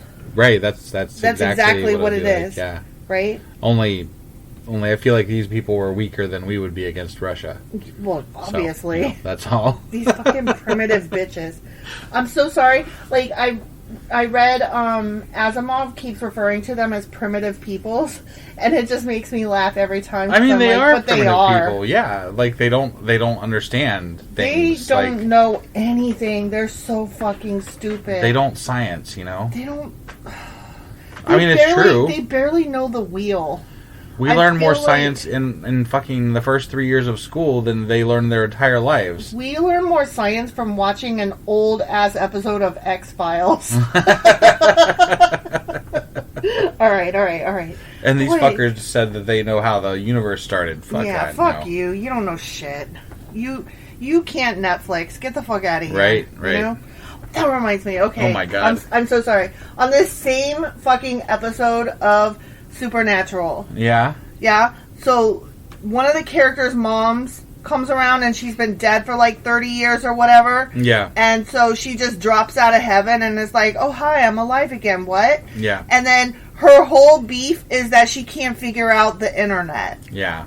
And she's like, we have to call the internet. And they're like, so close, but no. And all I can think is, if you can't even figure out the internet, like, okay, yeah, it takes a few minutes, but, like, don't be such a fucking boomer about it. You know? God. They should have really sent John, like, her husband back to life, too, that way. Yeah. You know. He could be like, okay, I'm going to teach you a few things. Right. Yeah. Right. Yeah. It's so stupid. Like, I don't know why, but that, like, really chaffed my ass. Yeah. I was really just upset because they were trying to show that, like, oh, so much has changed. But the only thing that they kept showing that changed was the internet. Right. That was it. Yeah. And I'm like, you're sad because you don't understand the internet? Like, that's literally your whole thing that you're upset about. The only thing that you're sad that has changed is, but the internet, though. Okay. Right. Okay, I'm sorry. You're gesturing at me to get back on track. Right. Okay. Yeah. I'm sorry. I'm a little wound up. I gotta do my producer, move the fuck along thing. Fuck you. I don't know why I'm so wound up. Potato sack. Okay, meanwhile, the Assyrian chief of staff left Jerusalem and went to consult the king of Assyria, who had left Lachish and was attacking Libnah. Oh my god. Okay. This is why I get distracted, because I know it's boring.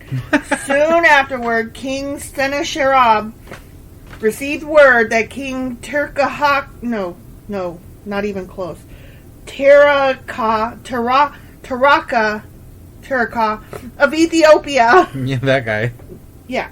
Was leading an army to fight against him. Before leaving to meet the attack, he sent messengers back to Hezekiah in Jerusalem with this message. I'll be back. I'll be back. Exactly. He's like, I got a text, but I gotta go, but you guys hold on. Right. And they're like, okay. Yeah. Okay, we'll just wait right here. Sure. This message is for King Hezekiah of Judah.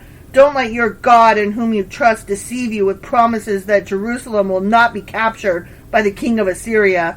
You know perfectly well what the kings of Assyria have done wherever they have gone. They have completely destroyed everyone who stood in their way. Why should you be any different? Oh my gosh, he is such a blowhard. Yeah, I got a question though. What? Even if this guy dies though, like, it's not like the army just disappears. I know, but it's like cutting off the head of the snake. I guess. What are they going to do without a big boss to lead them? They'll just be like, womp womp, guess we'll go home now. Because that's what armies do. I guess. 100% every time. I'm being sarcastic. Right, yeah. Like, / sarcasm, Right. Okay. Have the gods of other nations rescued them? Such nations as Gozan, Haran, Rezeph, and the people of Eden who were in Tel Assar? I'm guessing no, because he's mentioning them, so they must have not been saved. My predecessors destroyed them all! Exclamation point. What happened to the king of Hamath and the king of Arpad? What happened to the kings of Sepharvaim and Henna and Irva? Womp womp. If I had to guess, they're dead. They're probably dead. Yeah. After Hezekiah received the letter from the messengers and read it, he went up to the Lord's temple and spread it out before the Lord. He's like, God, read this. Are you sure? I mean, he said he's already turning them around, so I know. I would be like, oh, it came true. Okay. It's halfway done. You just gotta finish the rest of it, man. Yeah. I would be like, this seems like it's happening. Right. And Hezekiah prayed this prayer before the Lord. Oh, Lord, God of Israel, you are enthroned between the mighty cherubim. That's where you be sitting. On that ark. Your idol thing, that's where you sit. On the ark. Mm-hmm. You alone are God of all the kingdoms of the earth. You alone created the heavens and the earth. Bend down, O Lord, and listen. Open your eyes, O Lord, and see. Listen to Sennacherib's words of defiance against the living God. It is true, Lord, that the kings of Assyria have destroyed all these nations, and they have thrown the gods of those nations into the fire and burned them.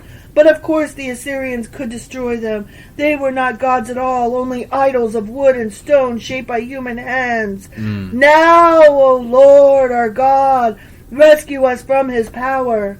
Then all the kingdoms of the earth will know that you alone, O Lord, are God. I don't think that people think that they were just idols and stones and things. No, they Because didn't. you wouldn't worship a fucking stone. You would worship something that you think symbolizes something greater. Well, I'm going to get into this more, actually, this weekend in the book club. Okay. So I don't want to say too much. Got it. But, Got it. yeah, you're right. Kind of. Kind of? Yeah. Okay. Yes and no is the answer. Okay. All So right. we'll just leave it there. But stay tuned. Right, right.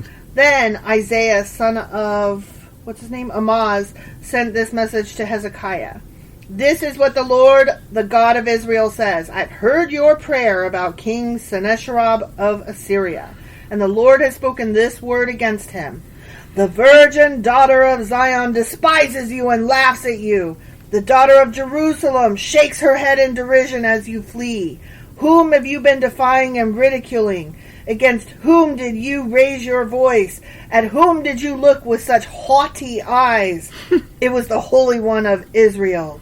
By your messengers you have defied the Lord. You have said, with my many chariots I have conquered the highest mountains. Yes, the remotest peaks of Lebanon. I have cut down its tallest cedars and its finest cypress trees. I have reached its farthest corners and explored its deepest forests. I have dug wells in many foreign lands and refreshed myself with their water.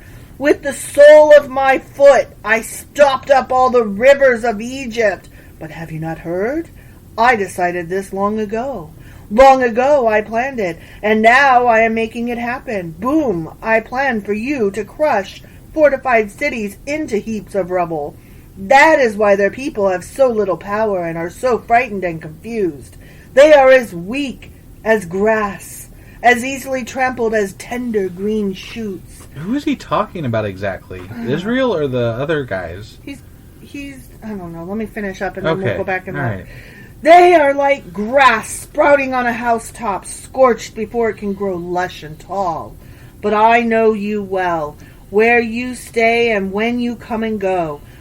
I know the way you have raged against me, and because of your raging against me and your arrogance, which I have heard for myself, I will put my hook in your nose and my bit in your mouth. I will make you return by the same road on which you came. Then Isaiah said to Hezekiah, Here is the proof that what I say is true. This year you will eat only what grows up by itself, and next year you will eat what springs up from that. But in the third year you will plant crops and harvest them, and you will tend vineyards and eat their fruit. And you who are left in Judah, who have escaped the ravages of the siege, will put roots down in your own soil and will grow up and flourish. For a remnant of my people will spread out from Jerusalem, a group of survivors from Mount Zion. The passionate commitment of the Lord of Heaven's armies will make this happen. And this is what the Lord says about... So this is almost like a rebirth of Israel, almost. Isaiah is going around and he's like, the Lord says this about this king and this about that king. And right. So he's telling Hezekiah all these things. He's like, hey, Hezekiah, guess what? God says all of this mean shit, that mean shit that I was saying, that was about that one mean king, the blowhard king. Got it. Okay? Yeah. And then he's like, but he says this about you. It's going to be awesome. Okay. Right. Well, now he swept away Israel, and now they're like Judah's the and boss. this is almost like the flood story. Like he's like, everybody's gone, but they're gonna all spring from this small group of survivors. And, yeah. Okay. Yeah. It's the rebirth, but without all the magic. They do this way too many times. I mean, even twice is too many. But Right. Even whatever. Once, if we're being honest. Yeah. Right. Yeah. And this is what the Lord says about the king of Assyria. His armies will not enter Jerusalem. They will not even shoot an arrow at it. They will not march outside its gates with their shields, nor build banks of earth against its walls. The king will return to his own country by the same road on which he came. Boom. Didn't we already cover this? Okay. All right. He will not enter this city, says the Lord. For my own honor and for the sake of my servant David, I will defend this city and protect it. End quote. Okay. Okay. Yeah, that was a lengthy little diatribe there. Repetitive nonsense. Right? Yeah. Like, could you just give me the TLDR? Right, yeah. That night, The angel of the Lord, went out to the Assyrian camp and killed 185,000 Assyrian soldiers. What the fuck? As the angel of the Lord Wait, do. I thought they were going to just send the dude back and, like, kill him. I didn't know they were killing the entire goddamn army. Well, you wanted to know what was going on with the army. That's what. I guess they don't have an army anymore. Yep. Shit. When the surviving 185,000? And when the surviving Assyrians woke up the next morning, they found corpses everywhere. Well, yeah. I guess they did. Then King Sennacherib of Assyria broke camp and returned to his own land. So he didn't just go home because he got a call. Yeah, no, this is not a fucking call. This is a... oh, fuck me. Right, God just wiped out my fucking army. Like, what the hell? I wake up and you just... 185,000 people don't just die. Well, apparently they did. That's crazy. According to the Bible. It's crazy. It is crazy. It's crazy talk. Yeah. Nonsense. He went home to his capital of Nineveh and stayed there. One day, while he was worshipping in the temple of his god Nisroch, Someone killed him. His sons Adremelech and Sharezer killed him with their swords. Yeah. His sons killed him. They then escaped to the land of Ararat, and another son, Esarhaddon, became the next king of Assyria. The end. Okay. What the fuck? Like, okay, all right. This what's the king of Judah's name? Hezekiah. Hezekiah. He doesn't seem like he's just like all that. He didn't just do is like anything. Yeah, he didn't do shit. He's like, I need help, and then he's like, go talk to the prophet, and then and wear potato sacks, and let's not die, and then it happened. And then he got a message and was like, God, just checking in. This is the note I got. Are we still cool? Right. Yeah. And like, God was like, go talk to Isaiah. I don't talk to you. Like, what is great about him? I mean, other than he follows the ways of the Lord, I guess. He follows the ways of the Lord, you guess. That is what he did. All right. He got rid of the Asherah poles and whatnot. But there's been other Judah kings that have followed the ways of the Lord, and they still ended up wiping out all of Israel. It's true. Whatever. It's true. I mean, that was, okay, Israel, Judah, I get it. Okay. Whatever. I guess. He's descended from David. His dick does not stink. Sure. He's the best. He's the wonderfulest. He never poops. All right. Didn't you know? Sure. All right. Well, that was 2 Kings chapter 19. Sure as fuck was. And tomorrow we will be back with 2 Kings chapter 20. You know what? Hang on, though. Hang on. Yeah, chapter 20. I don't know how many chapters are in this 2 Kings. Oh, I see. And so I had to make sure, like, wait, are we entering a Chronicles yet? Because this wasn't a cliffhanger. Right, yeah, no, it ended. It would be a good ending. Could be, yeah. But no. We're still in 2 Kings. We got more. Chapter 20 tomorrow, y'all. See ya. Bye.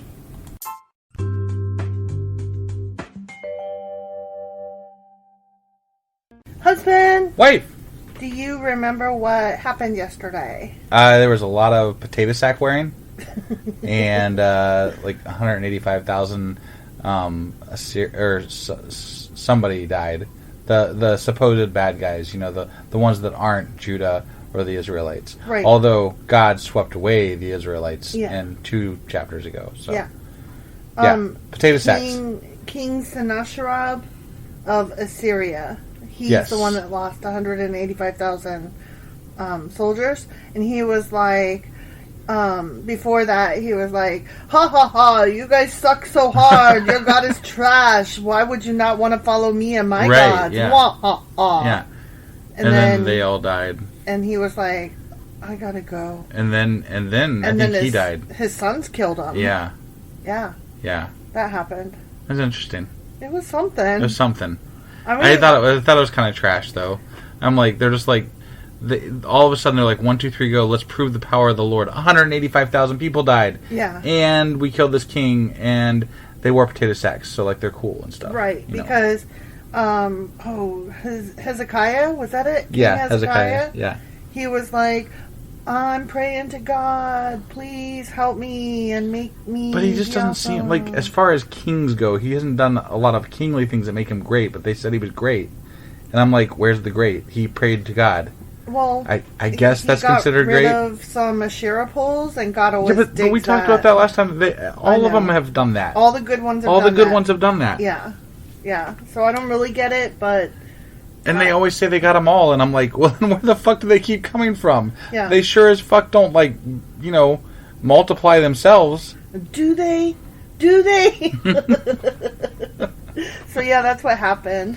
Yeah, okay, so that was 2 Kings chapter 19. Sure as fuck was. And today we're going to be reading 2 Kings chapter 20. Let's go do this. Let's.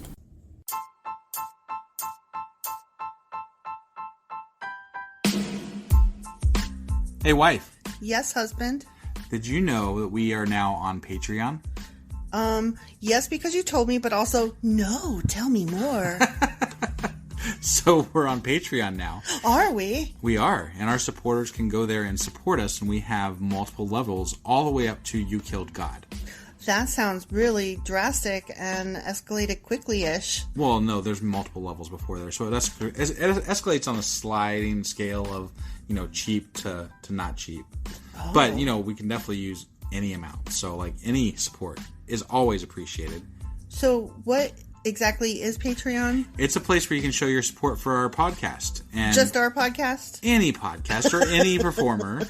But, we're the ones that, you're listening to right now. So maybe you should, support us. That'd be awesome. That would be awesome. But we love you anyway. So all you got to do is go to Patreon, look up Sacrilegious Discourse. It's actually patreon.com/sacrilegious discourse is our actual main page there. So head on over and send us some love. Yeah.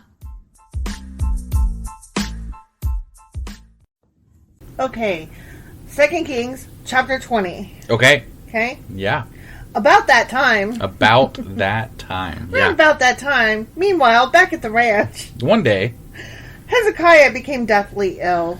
Oh, that's sad. So he didn't ever get to be great, really. No. He kind of just sucked. And prayed. And wore potato sacks. He was great in his time. He was great. Dude was great because he knocked down fucking totem poles and shit. And then prayed to God. And wore potato sacks. And didn't get killed by other fucking kings. Yeah. Duh. Like, he didn't even fight them. He just didn't get killed by them. And the prophet Isaiah, yeah, son of Amoz, went to visit him. Okay. Because he's dying. Right, yeah, he's dying. He gave the king this message. Okay. This is what the Lord says. Set your affairs in order, for you gonna die. I think you gonna die. I think he was visiting him because he was already dying, wasn't he? I know, yeah. So, like, I'm pretty sure the king was already like, yeah, yes. Duh. Go on. And?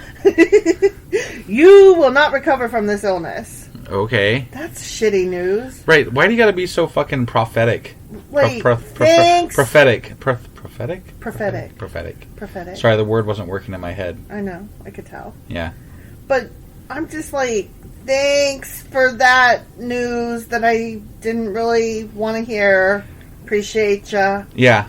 Like, can I just die in peace? Go away. Right. And, like, what do you have to get in order? Like, either people listen to what you want or not. Like, there's not a lot. Just like, I'm king, this guy gets it, okay? But maybe it's a matter of, like, definitely finish your will. Make sure that it says everything you wanted to say. If you've got some concubines that you forgot to have covered, right, now's your chance. Okay. All right. Yeah.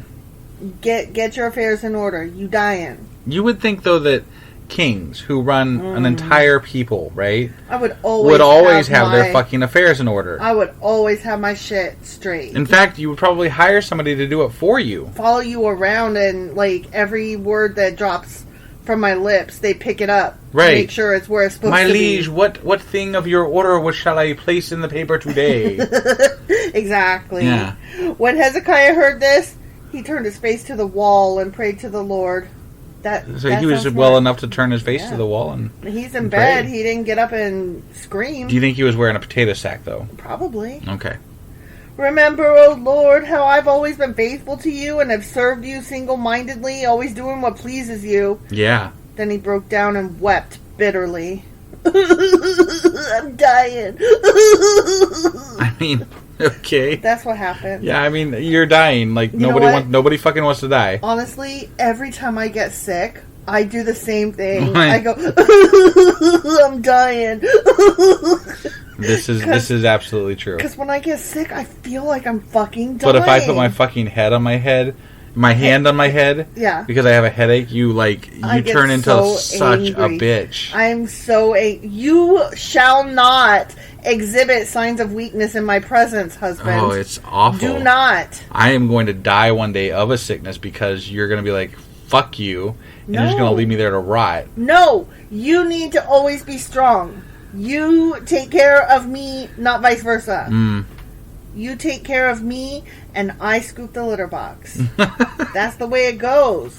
Is that the way it goes? Yes. Okay. You feed the cat. I scoop the litter box. Okay. You take care of me. You do not have weakness. God damn it. Whatever you say. You're right. It's totally irrational. It's not fair. It's not good. But when you are sick, I get so angry. You do. I wish I didn't. I don't know why I'm like this. I admit that it's a character flaw.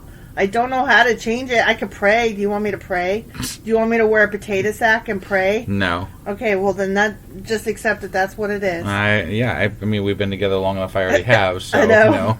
No. Good. Love you. Yeah. But before Isaiah had left the middle courtyard, this message came to him from the Lord. Like, really? You waited till he walked all the way across the goddamn kingdom? You couldn't have told me, Well, no, just God. the courtyard. He walked across the courtyard. Yeah. He left the fucking castle. He left the house. He's walking across the courtyard. He's about to, leave so he can get to his house. He's already walked a good ways. I mean, God has tested people walking in a lot longer fashions. But why did this have to be a test? At least he didn't send him on a 40-year trek before he came back. Facts. But why did this have to be a test? Why couldn't you just... you're God. You can stop... You could tell me before I leave the fucking room. It should just say God, and then next it should say why. And that would be, all you need to know about the Bible. Facts. Right. It's so true. Go back to Hezekiah, say God. Okay. The leader of my people. Tell him, this is what the Lord, the God of your ancestor David says. I have heard your prayer and seen your tears. I will heal you. Oh. And 3 days from now, you gonna get up out of bed and go to the temple of the Lord. I will add 15 motherfucking years to your life. And Wait a I second. will rescue you and this city from the king of Assyria. Hold on. All right. So, Isaiah, a prophet of the Lord, right? Uh-huh. He gets word from God, I'm assuming, because he's a prophet, right? Yeah. He prophesized. Uh-huh. And God's like, you're going to die, dude, right? Uh-huh. And then Hezekiah is like, yo, I don't want to die, and then prays while facing the wall. Mm-hmm. And then God hears him, and he's like, you know what? I'm going to change my mind. I'm going to change my mind right here. God doesn't change his mind. He doesn't. That's what I was wondering. That's what I was just thinking. He doesn't change, but he changed his mind. He because waited some dude prayed at the right time, caught him in the right mood. So this strikes me that he can keep people from dying, according to this, but he just chooses not to. He chooses not to. Yeah. So he's a royal fucking asshole. So when I hear people say God's got a plan, what I say to them is, no, he doesn't. Right? Yeah. No, he doesn't. changed. This guy. He's willy-nilly. He's moody. He's got favorites. Is what he's got. Yeah. And I mean, we're playing from the side that we're assuming that God is actually real, pretending that that's the case. If that's the case, he's got a mercurial temperament. Right. But this is bullshit. Because I know people that have whatever. You can't do the things you've done in this world and then cure this guy. I don't care who it is. This makes you an asshole. Yeah. You are a fucking asshole. The fact that you have done it and don't. Right. My best friend lost her child. Why? Can you explain that? No. No one can. No one fucking can. But you know what? I'm sorry. That right there. End of story. Right. If God is real, he's a dick. He ain't real. There it is. Right. You know?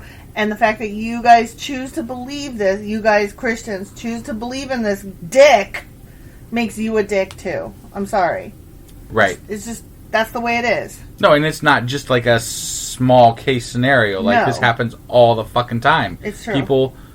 Kids. Let's just stick with kids. Kids die all the fucking time. Needlessly. And pointlessly. I know their parents and people around them are praying that they don't die.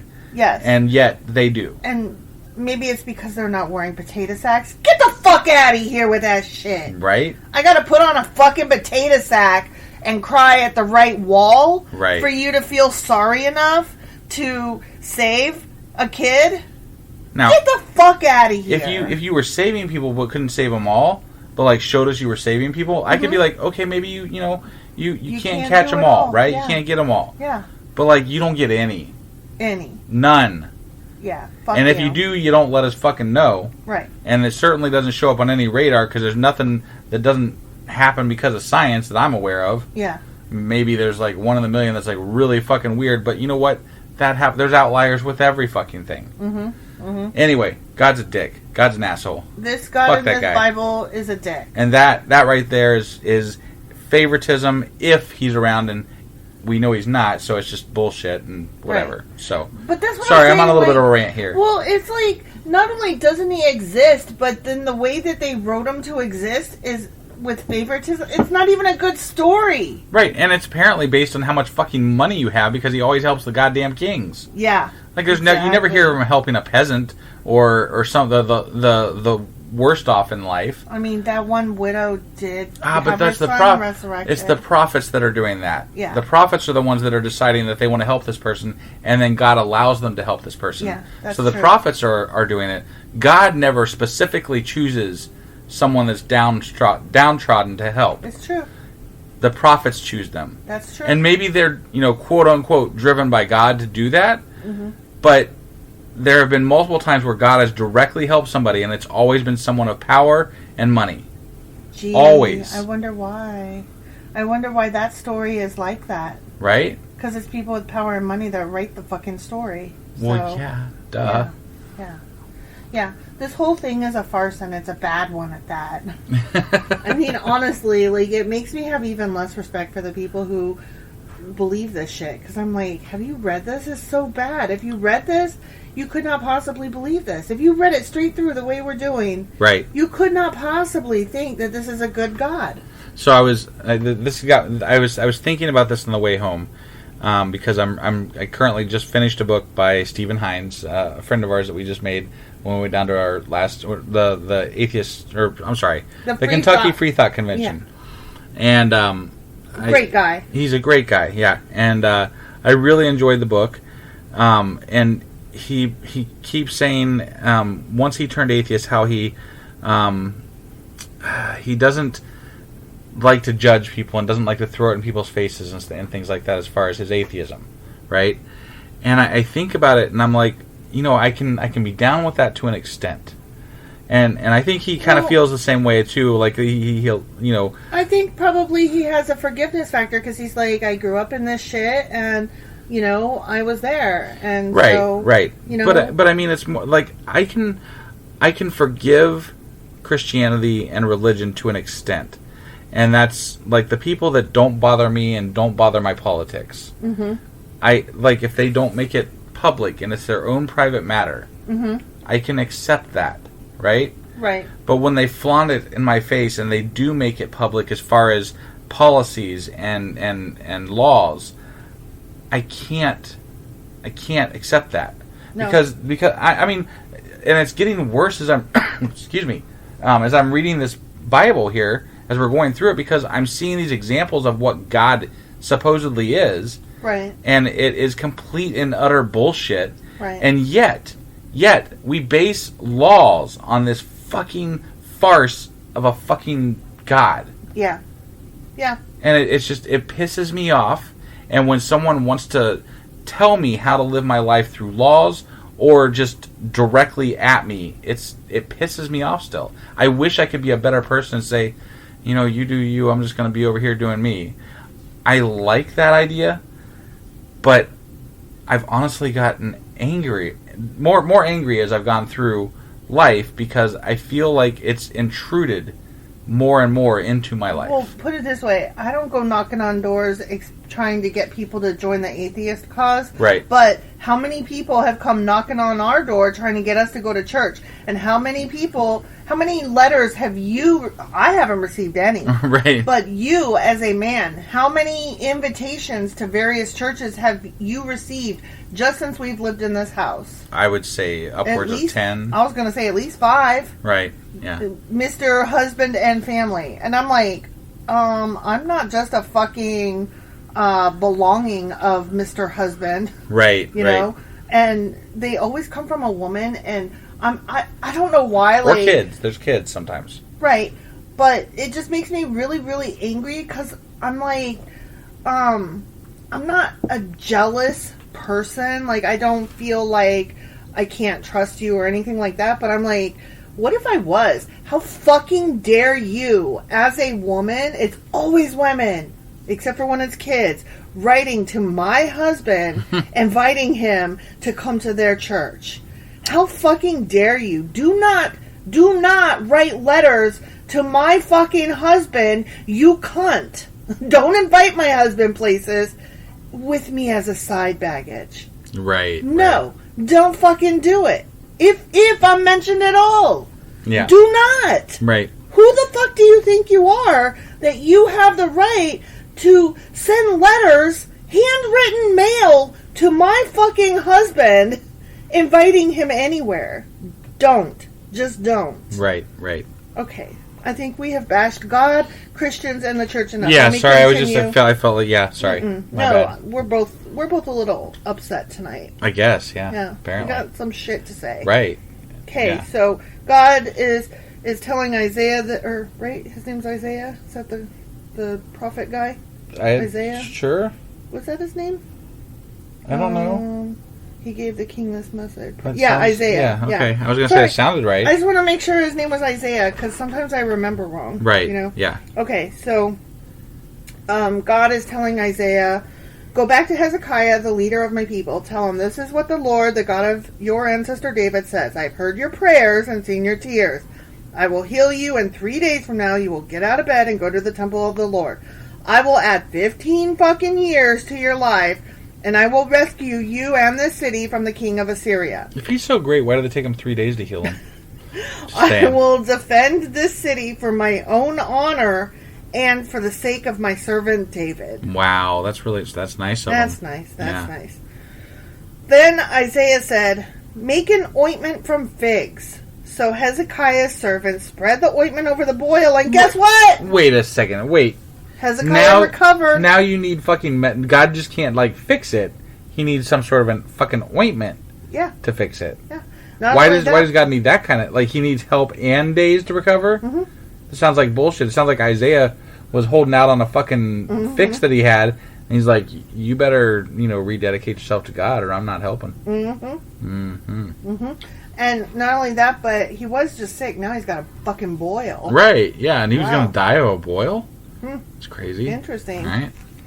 Meanwhile, Hezekiah had said to Isaiah, what sign will the Lord give to prove that he will heal me and that I will go to the temple of the Lord 3 days from now? You need a sign? I'm telling you, that's the fucking sign. The sign is that I am telling you. Just do what I'm telling you, and if it comes to pass, that's the sign. Right. I never understand that question. What is the sign? I just gave you the fucking sign. Right. Isaiah replied, this is the sign from the Lord to prove that he will do his promise. Would you like the shadow on the sundial to go forward 10 steps or backward 10 steps? It's going to move the sun. It's going to move the fucking sun. The shadow always moves forward, Hezekiah replied, so that would be easy. Mm-hmm. Make it go 10 steps backward instead. So, Isaiah the prophet asked the Lord to do this, and he caused the shadow to move 10 steps backward on the sundial of Ahaz. The God of Ahaz? Yeah. I guess Ahaz built that at sundial? I guess he did. I don't fucking know. But the God I knew, the Moses God, he'd have been pissed that this guy was even asking for proof. Or some sort of confirmation. Mm-hmm. You're like, who the fuck are you to question me? Yeah, I'm God. I'm the great I am. Right, yeah. I am what I am. But now he's like, whatever, I'll just do this magic trick for you so I can... you just do magic. You not only do you answer prayers and fix this guy who has lots of money, and you do a fucking magic trick for him to prove, that you're God. Yeah, you accept challenges. That's awfully nice, because you don't do that for anybody else. Right. Why? What's so special about this guy? He's a king. I mean, there's been other kings, though. It's good to be this king. It's good to be that king, yeah. Soon after this, Merodach Baladan, son of Baladan, king of Babylon. Okay. That's a mouthful. It sure as fuck is. Sent Hezekiah his best wishes and a gift, for he had heard that Hezekiah had been very sick. Okay. Hezekiah received the Babylonian envoys and showed them everything in his treasure houses. The silver, the gold, the spices, and the aromatic oils. You know, people keep attacking you for that stuff. Maybe not show them all that stuff. Just saying. What? I would like to see a humble king. Right? I would like to see a humble king who doesn't be like, hey, look at all the wood and pomegranates and gold and brass and If you were truly a good person, if you were truly a good king, wouldn't you be showing off your wonderful people that you are in charge of? I would show and showing off, and gloating about their accomplishments. Yeah, and I was going to say, I would be showing off this is the library that we have built so that our people will have education and continue to pass down all that we have learned through the ages. And this is our great medical center of healing, where we give our life and all of our time and days to making people be able to live as long as they can. But no, he literally shows off the gold and silver. This is my rich. I'm rich. See how rich I am? Right. Yep. And then you question why people try to attack you. Yeah. It's like, well, you're showing them that you're fucking rich. Mm-hmm. They want rich, so they come get the rich. Yeah. That's simple. Yeah. It's simple math, man. Exactly. They ain't coming for your farms. Right. Yeah. Yeah. If you show them how great the farms are, they don't give a fuck. Yep. They want the gold and silver. But maybe they would give a fuck. Who could know? Because nobody ever showed off their fucking farms. Well, that's true. That's true. And honestly, that's... this would be a better world if everybody cared more about their people and their farms and stuff than they cared about gold and silver. Yeah, exactly. Just saying. Exactly. He also took them to see his armory and showed them everything in his royal treasuries. Because once you show them the gold and silver, you got to show them how much you can defend it. Because, Yeah. Yeah. Here, look at all my good stuff, and look at how you can't have none of it. Right, yeah. There was nothing in his palace or kingdom that Hezekiah did not show them. Well, nothing? I doubt it. But okay. They didn't mention anything I'm interested in. Right, yeah. Then Isaiah the prophet went to King Hezekiah and asked him, what did those men want? Where are they even from? Right. Hezekiah replied, they came from the distant land of Babylon. Well, what did they see in your palace? Isaiah asked. They saw everything, Hezekiah replied. I showed them everything I own, all my royal treasuries. Then Isaiah said to Hezekiah, excuse me, but you're stupid. No, that's not what he said. Listen to this message from the Lord. Oh, God. The time is coming when everything in your palace, all the treasures stored up by your ancestors until now, will be carried off to Babylon. Nothing will be left, says the Lord. Some of your very own sons will be taken away into exile. Oh, my God. They will become eunuchs. Wait, hold on. I thought God just got done saying, literally seconds ago before we started talking about this, he said he was going to defend this place with his honor because it's it's his people. No. He said, I will let you live 15 years longer. Right, but there was a part where he said he would defend it. Did he? Yeah. Okay, I'll go back later. I'm too tired right now. Okay. I can't be bothered. And just, I'm like, stupid. this is... It's too stupid. Yeah. But you missed the part where I said, your sons will get taken away and become fucking eunuchs. Oh, I didn't miss it. Eunuchs. Yeah. Who will serve in the palace of Babylon's king. Yeah, God's a dick and he's going to make them dickless. I guess. Listen to this. I accidentally read the next sentence. Then Hezekiah said to Isaiah, this message you have given me from the Lord is good. Wait, what? Let's say that. Wait, what? Hezekiah, the king, said to Isaiah, the prophet, this message that you just gave me, where they're going to come get my shit and they're going to take my sons and turn them into eunuchs. Right. That message that you just gave me from the Lord is good. I'm confused. For the king was thinking, at least there'll be peace and security during my lifetime. So he's okay with that. Yeah. That's fine. You remember he was paying off people earlier so they wouldn't attack? Yeah. And now he's just like, well, as long as that's all they're just taking, they're just taking everything. My sons and my gold and silver, but we're still going to be okay. Yeah. Except for those people. I'll be dead. What the fuck do I care? Right, yeah. Yeah. The rest of the events in Hezekiah's reign, including the extent of his power and how he built a pool. Wait, and and dug a tunnel to bring water into the city are recorded in that the stupid book. Yeah. Hezekiah died, and his son Manasseh became the next king. The end. All right. Well, that was 2 Kings chapter 20. There is a fucking spider coming down a fucking web. Oh my god. You guys. Oh, you just dropped the fucking spider. Oh my god, we are on the air. We are being recorded. Oh my god. God is attacking us. God doesn't like us. He sent a fucking spider. That spider was just coming down his web at us. Oh my god. All right. Oh my god. So that was 2 Kings chapter 19. No, that was 20. That was 20. 20. That was 20 because it's Friday. I was a little off my game there. Oh, there's a spider running around here somewhere. Oh my god. Yeah. Oh, this is terrifying. And tomorrow is Saturday. We'll be back with the Q&A. Yeah. And how do you say it? Saturday. There you go. I'm sorry, there's a spider. And then on Sunday we're going to be back with Sacrilegious Book Club. And then we'll be back again on Monday with 2 Kings chapter 21. All right, we'll see you guys then. Unless the spider gets us. There's always that chance.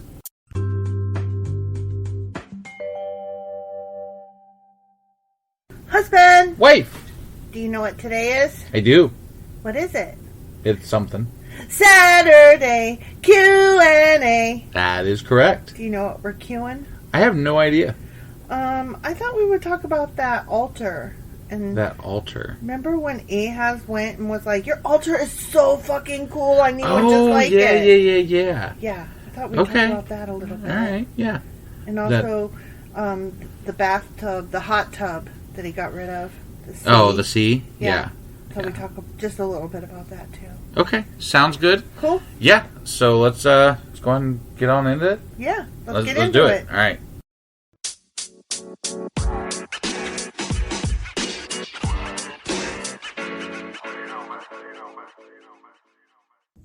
Okay, so this section that I am drawing from is 2 Kings chapter 16. Okay.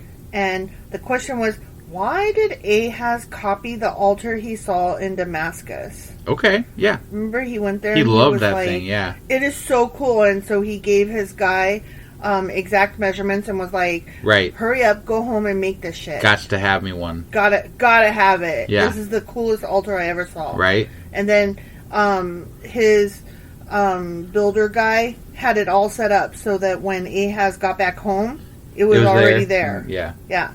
So the reason that it was a big deal that he did this, obviously, I mean, we kind of mentioned it at the time, like, it's obvious why it was not cool that he did it. Right. Because he's not a priest, he's not a prophet, and right. even as a king, as the anointed leader of the people, was still outside of his authority to change God's altar. Because remember, right. God gave very specific measurements, and this goes here and that goes there. Well, and he's got this personal altar, too, that he's, like, confiscating, too. Well, yeah, he took the main altar and was like, I don't want to get rid of this completely. No, I he took it for himself. It.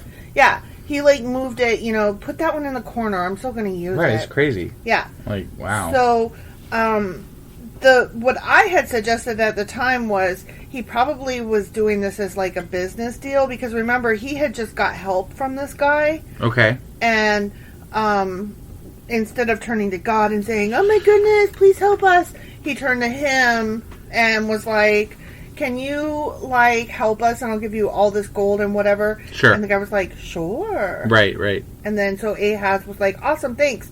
And then went and visited him, and that's when he was like, whoa, your altar's so cool. And so I think that it was him, like, not really caring which gods he prayed to so much as just, like, saying, okay, since you helped us, I'm going to keep getting help from you. And so, yeah, the way you sacrifice God on your altar is so cool. I'm going to be just like you so that maybe you'll keep helping us. Right. But the historical likelihood of the Assyrians wanting to affect the cult of a vassal is remote, especially when that change does not also involve the worship of Assyrian deities. So he wasn't actually worshiping their gods.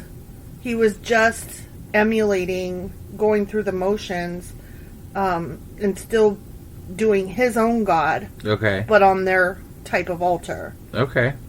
Ahaz's innovation may be explained simply as an attempt to be current with the Aramaic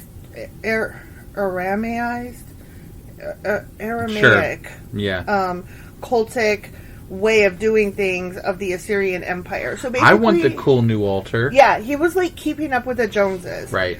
Like, he saw that his neighbors had those mums that are fall colored in the front yard and was like, oh, I need those in my front yard. Yeah. And then he's like, oh my god, I just saw that everybody is buying those giant ass skeletons that are like 2 stories tall for Halloween. Those fuckers are everywhere. Well, yeah, that's because 2 years ago they came out right during COVID. the first Halloween of COVID. Right. And there were people like fighting for them online because there were only a limited supply of them. Right. And with everybody in lockdown, it was the coolest thing ever to try to, you know, do up your yard awesome, like, even though there was no trick-or-treating. Yeah. So everybody was like trying to get their hands on this thing, and it became this like social phenomenon, right? Right. And now you see them everywhere. They're fucking everywhere. They're everywhere. I don't know if this is just like Midwest or whatever, but like there's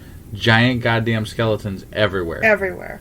Well, it was funny because your mom today sent us pictures and was like, that's the coolest thing I ever saw. Right. And I'm like, oh. Already seen those. Well, I hadn't like seen them in person, but I had seen online that it was a thing.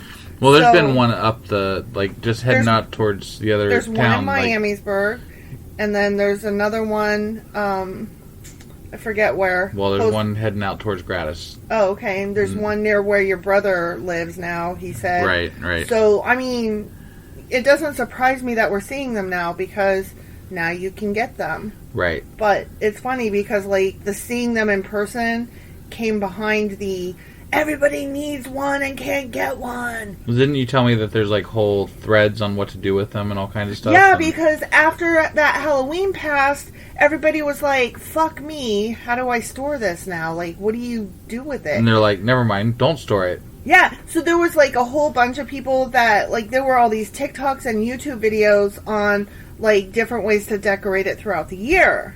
So that you could make it, like, a seasonal skeleton man that, you know. Yeah, no, I saw the one that's on the way out to Gratis is, that was, they decorated it for, like, 4th of July. It had, like, stars and stripes and the whole 9 yards. Because what are you going to do with it? Right. You can't put it away. But everybody had to have one, and now they do. Yeah. And that's what this altar was, is what I was reading. I think we should get one and put it up on top of our roof of our, oh my like, the lower, you know, the porch roof. The lower portion, yeah. And just, like, put it up there. That would be so I think that would be cool. awesome. Yeah, and it would hide that big old wasp nest. We've got this giant wasp nest, but it's, like, old, and it's not occupied. But it's really hard to get to. It scares away the other wasps. Yeah. So it's kind of like one of the reasons why we don't go take it down. It's not a wasp nest, it's a hornet's nest. Is it a hornet's nest? Yes. I can't tell. I don't know anything. Okay, but anyway, so as I was researching this whole why did Ahaz do that? Yeah. I came across this really interesting essay. Okay. Okay. And it's called Did Ahaz Do Wrong? And I'm not going to read the whole thing. I'm just going to read the paragraph that, like, made me laugh and offended me. Okay. Okay. This thing is by Victor M. Askew. Okay. Okay. Yeah. Here is the paragraph. Here's the paragraph. Ready? Yeah. What is amazing, however, is that so many individuals today fail to see that much of what is done in the religious world today follows in the footsteps of Ahaz. The New Testament does not authorize instruments of music in Christian worship, but they have been brought in by most religious groups. The Word of God does not command us to have an assembly on Saturday night, but churches assemble anyway and partake of the Lord's Supper and give of their means. Women in positions of leadership over men in both the worship and organizational structure of the church are not authorized. Apparently, many have seen this practiced in Assyria, That's a in quotes kind of thing. Okay. And like Ahaz, they liked what they saw. Okay, keep going. I'll come on in a second. Yeah. Therefore, many churches have women usurping the authority over the man. Praise teams, children's church, hand clapping, raising hands in worship, dimming the lights, drawing pictures of Jesus, and a host of other things are also comparable to the altar of Ahaz. Wait. This guy is saying that basically because he took something from another culture and incorporated it into God shit, that basically opened up the door to everybody taking things... No, that's not what he's saying. Okay. That didn't open the door. He's saying, we're making fun of Ahaz for doing a bad, but we do it too. Oh, okay. Yeah. He's saying, the having so this women was tongue-in-cheek?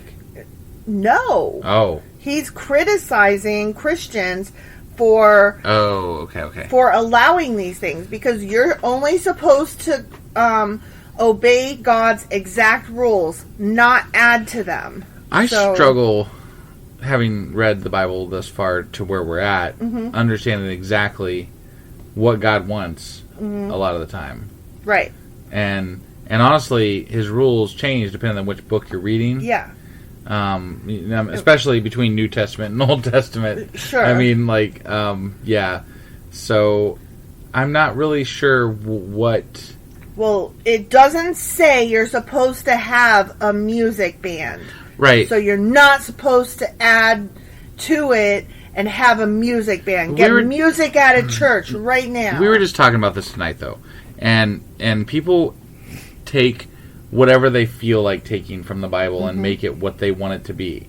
So if there's certain things in the Old Testament that they want to not like, they take those things. And if there's other things that they like in the New Testament, they take those and make them. Like, God's this loving, wonderful person who forgives everybody. But, when it comes to the LGBTQIA plus community, fuck them. They're not okay. That's not okay. They're going to burn in hell. They're choosing a devious, a life of deviant action. And I'm going to judge them right now, here now. Because I'm a Christian and I can. Yeah, goddammit. Right. Fuck those kids. It's just so stupid. Yeah, it is. And that's not the only example. That's the one glaring, because, it's the one that, in my opinion, is one of the more detrimental ones to society that people actually believe and stand behind. I'm like, wait, you can't tell me that you love Jesus and then also tell me that you hate people. Right. That's not okay. That's not the way it works. That's not okay. I know. I think I have this rant like once every 2 weeks. You do. So you do. I'm gonna refrain somewhat here, but it pisses me off. That's all. No, I am right there with you. But this particular thing was about A, keeping up with the Joneses, and B, the essay was, in keeping up with the Joneses, you're not only doing wrong, you're doing wrong by adding more to God's word than what you're supposed to do. So women are not supposed to have leadership roles. Whatever. Yeah. And there's not supposed to be singing and dancing in church. And I'm like, that's one of the better parts of it. Did you guys see David? Fuck, man. David was dancing ding-dong naked. Right? So get the fuck out of here. You don't even know your own fucking Don't tell me God doesn't like dancing. He likes watching naked dancers. Yeah. On top of that. So that was the altar. I also read a little bit about the sea thing that I thought was interesting. Right. So you know how it was sitting up on like the bulls? oxen? Yeah, oxen, that's right. Yeah. So there was actually a reason for that, which I didn't realize. We didn't realize as we were reading it because it's not spelled out. Okay. But the oxen are representative of God's power and something about cleanliness and how it's lifted off the ground and it rests on God. Cleanliness is next to godliness? Something like that. So when Ahaz got rid of the oxen underneath the sea, yeah, he was also making a point about how the cleanliness was no longer as important. Like, going through all of the motions that you're supposed to. Yeah. You know what I mean? To, for all these rituals, how you're supposed to purify yourself, right? The unclean versus the not, yeah, whatever. Yeah. He was basically making a point of not following along with what you're supposed to be doing. So he was saying this is dumb? Basically. Huh. But he was not just removing parts. The reason that it's mentioned in the Bible specifically is not just a he did this thing. It's a he did this thing, and you're supposed to intrinsically understand that it was a bad thing he did because it impacted their rituals and their understanding of what they were like, the things that they were supposed to perform. Got it. So that's something that we missed because we don't give a fuck. Well, I mean, it's not that we don't give a fuck. It's just that there's so much meaning that's been attributed to every little aspect of the Bible that it's nearly impossible to, talk about each and everything, because we'd have to spend hours every week studying each and everything in the Bible. Right. And I'm sorry, but it's just not... I want to know what the Bible says. I want to know what it says, and I want to know, enough about it that I can speak intelligently about it. Yeah. Now, if I find something out like this, it's fun to find out more. Yeah. But, I'm not going to go down every goddamn rabbit hole because we would never get out of it. Right. And I don't want to get stuck in rabbit holes the rest of the time and never get out of them. Right. I enjoy small rabbit holes. That's why we do these Q&As. Absolutely. And that's why we do the contradiction episodes. And that's why we go the book club, because we like learning more about what these things mean and what they are. Yeah. But you could go well beyond what we're doing and never stop. And still not ever even come close. Right. Because we could die before covering everything. Honestly. Right. There's just so much. That particular thing, learning that, it wasn't just that he was, getting rid of stuff, which was bad. Yeah. It was also, there was meaning in it. There was more to it than that. That made me realize, oh my God, how much have we actually missed just because we didn't realize that there was more to the action than just the action. Oh, I know we've missed a lot, and that's where, some person somewhere is going to hear our podcast and then do a rebuttal. They don't even know that this means that. And I'm like, you're right, I don't know that this means that, but now I do, and let's talk about that. Moreover, I don't really feel like I've missed a lot by not knowing that. Well, moreover, I can now take that thing that you just taught me about the Bible, and I can put it into a greater context because I've now read that portion of the Bible and understand it better now that you filled me in about that portion of it. Yeah. And I can say, well, since that means that, then let's re-examine this whole thing and say, okay, yes, and it gives you a leg to stand on. Yeah. I can stand there and I can go, well, okay, if you want to go, if that's what that means, then why this and why that? I can still have those conversations. We don't need to go down every single rabbit hole. Right. But I do like them. Yeah. It is fun. Yeah, no, when I said we didn't notice it because we don't give a shit, I didn't mean that we don't give a shit about learning. I meant we didn't give a shit that he removed the items. Yeah. Because who cares? He moved it here, he moved it there, he, built this, he built that. It didn't have any emotional impact because I didn't understand the significance of the action. And let's be honest, we got the point without knowing the extra details. He wasn't doing what he was supposed to do.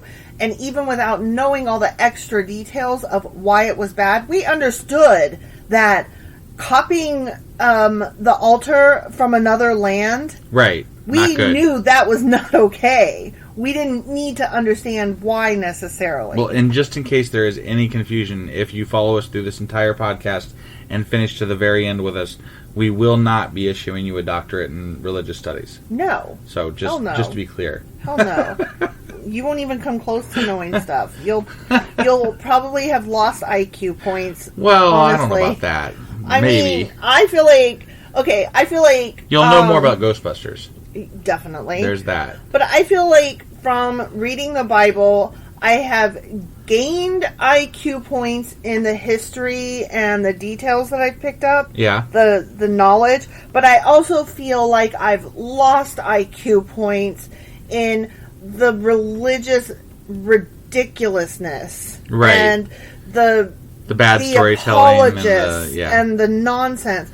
So I almost feel like I'm... Don't forget the arguments that we get into online. Oh my gosh. Those definitely lose me some IQ points, I think. Yeah, because you get, like, drawn in, and... I usually have a very good response. Your responses are great. That's not the point. Right. The point is that you're like, this guy said this, and so I told him blah, blah, blah, blah, blah. And I'm like, but why? Because I like to... But why do you care what that one idiot thinks? I don't, but I don't want to let it stand as they're the authority on it either. Well, that's fair. You know what I'm saying? That's like, fair. It's not that I care what that person says. I don't want to let them stand as the comment that is the authority about whatever they're posting that comment on. Yeah. I can see that. I will let it go. Like, I used to be worse. I used to go down the fucking thread, and I just comment on down and down and down and down. Mm-hmm. But now I'm more satisfied with leaving one really good comment and just letting it speak for itself, and they can just, blast me to the nth degree after that. But I've said my piece. People can see it, and they can make their own judgment about what that person said versus what I said. I think we got our first hate subscriber today. I know, right? Yeah, that's really where it exciting. came from, because it was on YouTube, and what did they say? They said new subscriber. Right? Yeah. And then he asked something about what's keeping atheists from murdering and eating people. And I was, and I'm like, what the fuck? If you have to ask, the problem is with you, my good sir. Oh my god, that would have been my response. Right? No, yours I mean was totally much better. Like you went on this whole, morals and values and blah blah. Well, yeah. Which yours was the better answer. Mine would have been like, I can't help you. I mean, the sociological answer is that we have grown up as a society, right? And we have to find a way to better our own lives and better our community's lives. And part of that is just finding ways to get together, and that does not include murdering each other or eating each other. See, now, what you also could have said is, how do you know I don't eat babies? Well, I mean, honestly, like... I've never straight out said that I don't eat babies. That's true. So, I'm going to say it now. We don't eat babies. And we don't condone that behavior either. Right. Don't kill your kids. Don't eat each other. I mean, correct, you can eat out each other, but don't eat each other. All right? Just don't. I even said it to the person. I was like, I hate this question. It's such a stupid question. Stupid. Like, what stops you from eating people? And is it only, like, a fear of God? If this fucking book that I'm, that we're reading here, if this is the only thing keeping you from fucking murdering people and raping and killing them and eating them, then holy shit, stay the fuck away from me. Yeah, you got bigger problems. You got bigger fish to fry. And I'm not your worst enemy here. Like, I promise you. I don't even... Until I was out of high school, I didn't even really understand the whole concept of God. Right. Like, I didn't care. It was something I had to, like, kind of fake a little bit of knowledge about because I didn't want to be weird. You cared that you were left out and that there was something else weird going on around you, but it was more the social thing than the religious but thing. I didn't even understand. Like, I was so confused.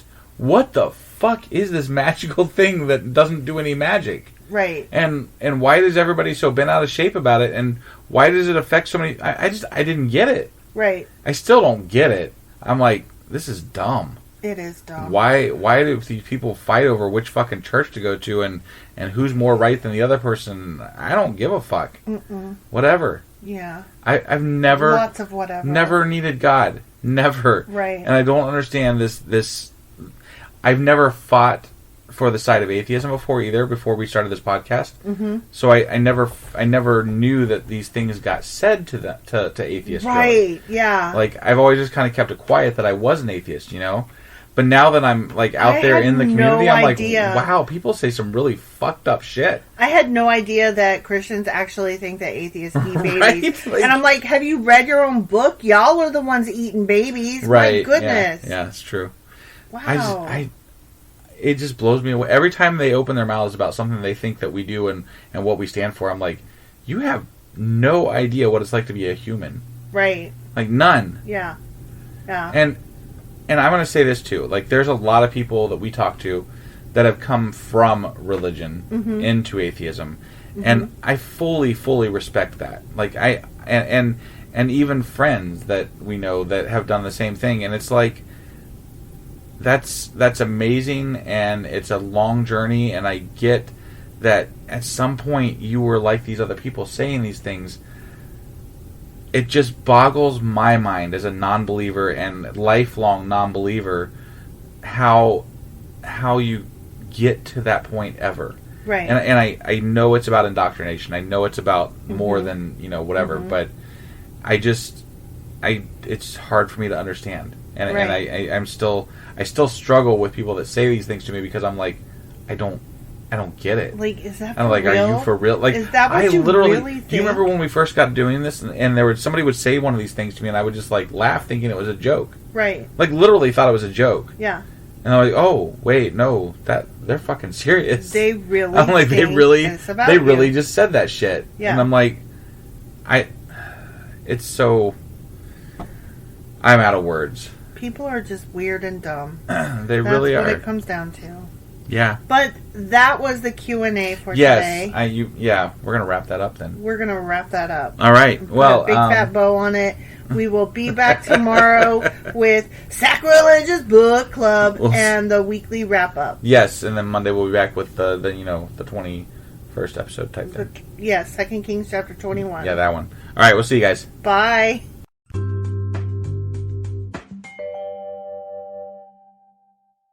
Husband, wife, are you ready for Sacrilegious Book Club? Sounds like a plan. Let's do it then. Okay. We are we're doing Asimov's Guide to the Bible. We're still in the Old Testament. Right. The Book of Numbers. Okay. And the section we're covering today is pages 174 through 184. All right. Okay? Let's get into it. Let's do it.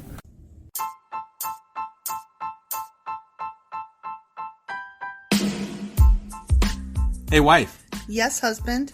Did you know that we are now on Patreon? Yes, because you told me, but also, no, tell me more. So we're on Patreon now. Are we? We are, and our supporters can go there and support us, and we have multiple levels all the way up to You Killed God.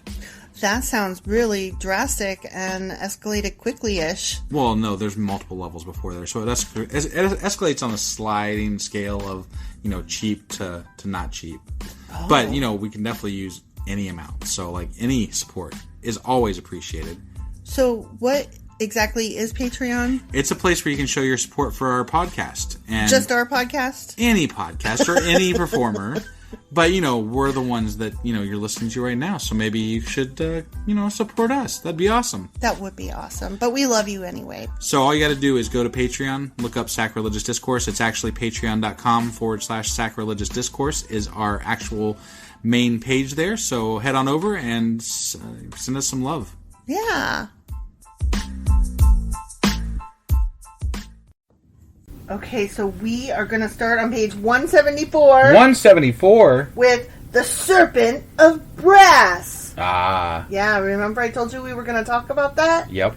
And I said, hold that in your little head. Right. And yeah, I loved this thing when it happened, because I was like, They built a serpent of brass and then unpoisoned and unkilled people? Yeah. Or whatever? Yeah. Unpoisoned them. Yeah. Yeah, so that actually happened in Numbers chapter 21, verse 9.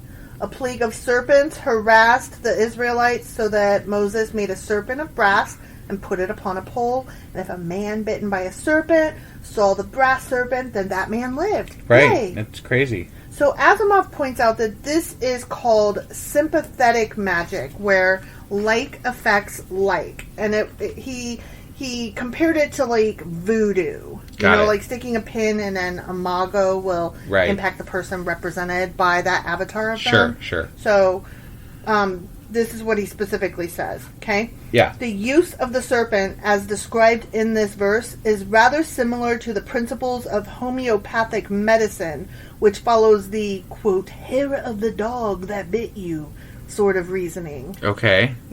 Like you drink alcohol and then the next morning you drink more alcohol to relieve the hangover. Right. That's what he's saying. Okay. So, the snake represented... More snake. Yeah.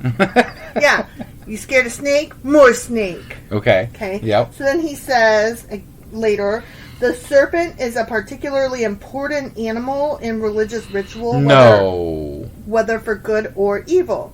The fact that a serpent moves in so quiet and hidden a fashion and strikes so suddenly and so unexpectedly with so poisoned a fang makes it an obvious representation of cunning and evil. Right. He also says something that is dangerous and evil is to be feared, and something that is feared had better be treated well and propitiated, so that serpents could be worshipped even while dreaded. I never thought I'd say this about a snake, but our Dwight, our snake that we have, our corn snake, he's kind of cute. He's so cute, right? He's kind of cute, yeah. Like when you see those little memes of little snakes with little hats on their heads. Right, he's totally one of those snakes. That's our guy, right? Our guy Dwight. And he's got such a personality. He does.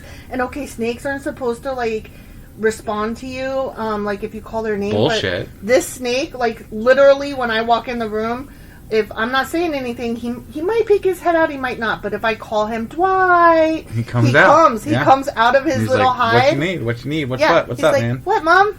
And it's not to eat me either, because I've got him out and I have held him and I let him like crawl around on me and stuff, and he does not try to bite me because corn snakes don't do that sort of thing. Yeah, he's a good boy. He's a good boy. B-O-I boy. Yeah, he's a nice boy. Right. Yeah. He's not a nope rope. No, he's not a nope rope. He's an adorbs. That's what he is. Yes. I love him so much. I want to kiss him, but let's not go that far. Right, that's... Like, I want to be able to kiss him, but also, when they can't. poop, they kind of stink really bad. Yeah, like it's disgusting. But like, he's only done that outside of like his terrarium a couple times. It was mostly early on when out he was of fear. Yeah, when he was, and there was too many people around, maybe or something. But yeah. Yeah, because our kid was like, let everybody in the world hold them. And then their friends were like, I would love to hold them. And like one of them dropped them. Oh, yeah. Oh, my God. That was the last time that happened. Yeah, I was like, nope. And then another one was holding them. And the snake was like crawling all over her hair. And they couldn't understand why. I was like, you know what, guys, let's not do that. And they were like, why? And I'm like, because he might fall again. And he's a little snake. Right. And not so little anymore. No, he's bigger now. Right. Okay, I don't know why we're talking so much about... Because we were talking about snakes. Because he's adorable. He is adorable. And his name is Dwight, because our child is awesome. Because of The Office. Well, duh. Right. Because our child is awesome. I thought that was just like, that goes without saying. Right. Okay, so... a serpent shedding skin represents immortality. Okay? So, a serpent steals immortality from Gilgamesh and becomes immortal. I see. An old Babylonian tale, which we talked about at the time, I believe. I think so. Like in a Q&A maybe or something I mentioned that tale is kind of like, what? Right.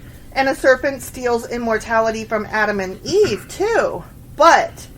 in the Gilgamesh tale, the snake becomes immortal because he eats the concoction himself. I see. Whereas in the Adam and Eve tale, he steals the immortality but is punished to roam the earth on his belly forever. Right. And I'm like, what was he roaming the earth on before? And I do remember we had this whole talk about snakes versus serpents versus lizards versus legless lizards, which are separate from... whatever. And I distinctly remember the mom snake was pissed off because she lost her legs. All of a sudden, like, God damn it, what did you do? What did you do? Yeah, exactly. So the immortal serpent, victor over death, can thus be considered the particular associate of the medical profession, which labors to stave off, if not completely conquer, death.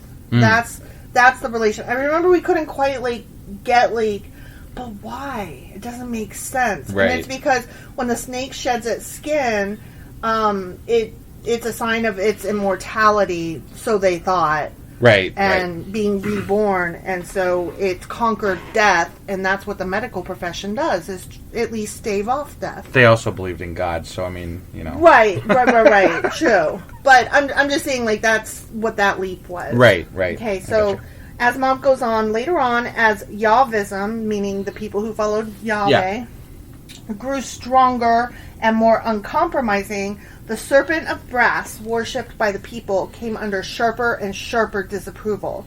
The fact of the association with Moses did not save it. Remember, we just read that this week. Right. The end of it came in the reign of Hezekiah, king of Judah. Interesting.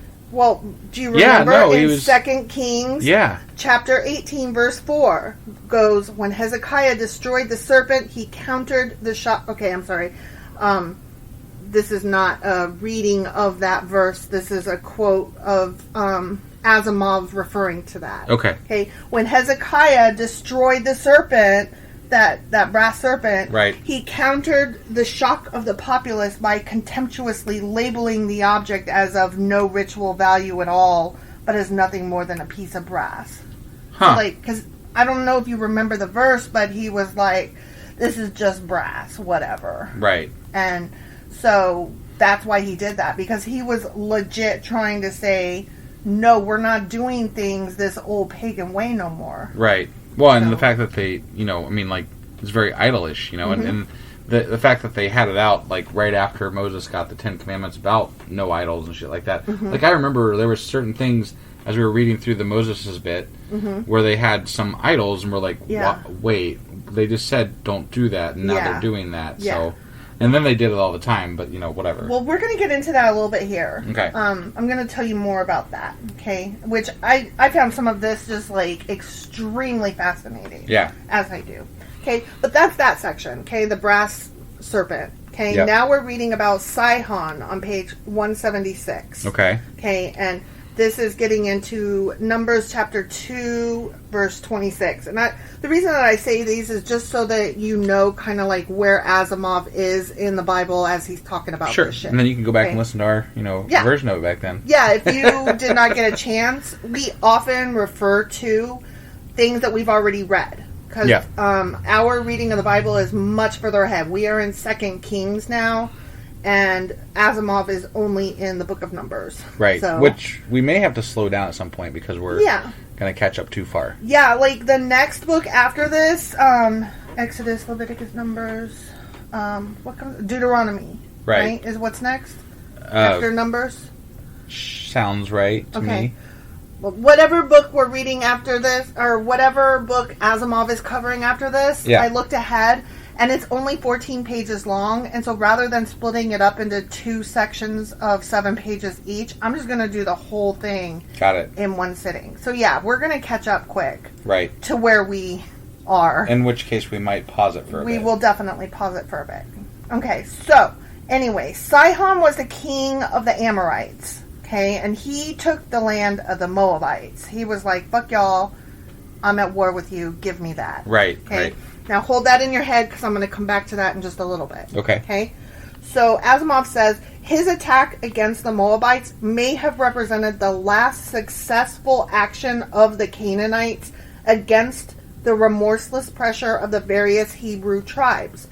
Before Sihon's onslaught, Moab controlled the territory up to the Jabbok River. Oh, okay. Damn. So, it's a big deal. Right. So he just slapped the Moabites upside the head. Was like, this is mine now, thank you. Right. Okay? Yep. So that's that section. Next section is Chemosh, page 178. Okay. And he's referring to Numbers chapter 22, verse 29, which reads, Woe to thee, Moab, thou art undone, O people of Chemosh. Okay? Okay. Chemosh was the national god of Moab. Ah. Okay. Now, this is where I'm getting into that God and idol stuff. Okay. This was so cool. I'm pretty much quoting from Asimov extensively here. Okay. Because he just said it so straight. I I couldn't do it justice by summarizing it. Right. Okay, so this is Asimov's words here. Only a few thinkers in those primitive times recognized a universal God, which we've talked about before. They were polytheistic, not monotheistic. Right. Generally, the feeling was that each bit of land had its own God. And I kind of gathered that at times, like Yes. it was, yeah. Yeah, I mean, we kind of talked about how, and then they'd enter a new bubble. Right. And they would have to clear it with that local God. Right. Right? And, okay, so each bit of land had its own God, and that over its own bit of land, each God had godlike power. It was even felt that the God was tied to the land, that if one traveled elsewhere, it became necessary to worship the God of that land unless one carried his own God. That makes sense. Yes. I mean, it makes sense insofar as, it explains some of the things that we've read in the Bible. It helps clarify the feeling that people had. Yes. Yes. So. It helps explain some things that we had questions about. For example, when Rachel left her father Laban, she stole his idols and took with her. And so when Laban came after Rachel and what was his name? Jacob, I think? I don't remember. Yeah, that sounds right. When he came after them, he was less pissed about his daughter being gone than he was about his idol. I don't know if you remember, he was like, give me my fucking idols. Well, the reason that she had taken them was not to punch him in the nuts. It was because she was going into a new land. Right. She was taking her God with her into a new land, and he was like, but I need them though. These belong here. Right. For this land. Right. So, we were talking a couple nights ago in our reading about whether the people worship the idols or not. Right. They kind of did, but they worshipped the God of the land via the idols. Right. So I would hesitate to say that they worship the idols, but I would also hesitate to say that they didn't. But I think that it's not as black and white as Christians or even anti-theists would have you believe. Right. You know what I mean? I would go maybe a step further. I feel like a lot of the worshiping is even in the same land, but for different reasons. Oh, yeah, definitely. Like, different gods have better strengths than this, in this area of things versus that. Fertility versus prosperity versus strength versus... I don't know, just all different kinds of things. Yeah. So, the weather. Right. So, yeah, definitely. They had different gods. Each land had its own, not just god, but set of gods. Right. Somebody later down the road decided that this was all going to be one god. Yeah, I'm going to get there in just a second. Right. But he goes on to say, the manner in which the Israelites carried the Ark of the Covenant with them during their travels in the wilderness had a little of the flavor of carrying their God with them. Right. Otherwise, one suspects they might have felt it necessary always to travel back to Sinai to commune with him. Right. And they didn't. They communed with their God via the ark and the temples that they built later. Well, it was convenient. God gave them a portable God. Yeah. He was like, build the ark. But that's what all the idols were. Right, but none of the other... I mean, yes, so there was idols, but, none of them built an ark to store them in. Right. Those were personal idols one-on-one. Right. This was probably one of the first social mobile idols. Right. That was okay, this whole group can carry this idol for the group around with them. Right. In a bus. Oh my God, it has carrying poles. Yeah. It's coming towards us now. Well, I didn't actually think it was that big a deal, but the carrying poles are kind of a big deal. Yeah, it's kind of a big deal. They were it literally was built to be a mobile god. Yeah. which makes sense. Right. Okay, so he goes on to say, in the religious thought of that day, there was no necessary feeling of antagonism toward the gods of other tribes, provided no actual war was going on and the enemy was not calling upon his god for help in your destruction, right, as you might be calling on your god for help in their destruction. Right? But as to me, as the Israelites are pushing more and more people out of this land they're going into, they're obviously coming up against more and more gods that they're fighting against. Yes. Which then maybe solidifies this into a Yahweh versus the rest type thing. Yes. and maybe starts the journey towards a single God mentality. Exactly. I just thought it was really interesting that, like, we always think of them as fighting over gods, and they really weren't. They were just fighting over where they wanted to live, their land. They got pissed off when other gods got invoked against them. Yes. That's essentially where the anger stems from. And it was all about control of land. Right. Honestly. Right. That's what it came down to. Well, I mean, it's basically stated in the Bible they're trying to usurp this land for themselves. Yeah. Because that's where their God wants them to go. Exactly. And, there's other gods. We're going to be mad at them. Okay, let's conquer them. Exactly. But they hit us back. We hate them. Their God is stronger than us this day, but not overall. Right. Yeah. And then, once they, they're like, and this is the only God now, because, And again, I'm going to get there. Right. So, the situation might be much the same as in our own feeling for the flags of foreign nations, I loved this analogy. Right. Asimov wrote this back in the fucking 60s. Like that was like eons ago. I mean, for kids today, it is eons ago. Okay, all right. He wrote this, and think about how much worse, or like the feelings of protection over flags. Right. Has only gotten bigger and stronger and heftier.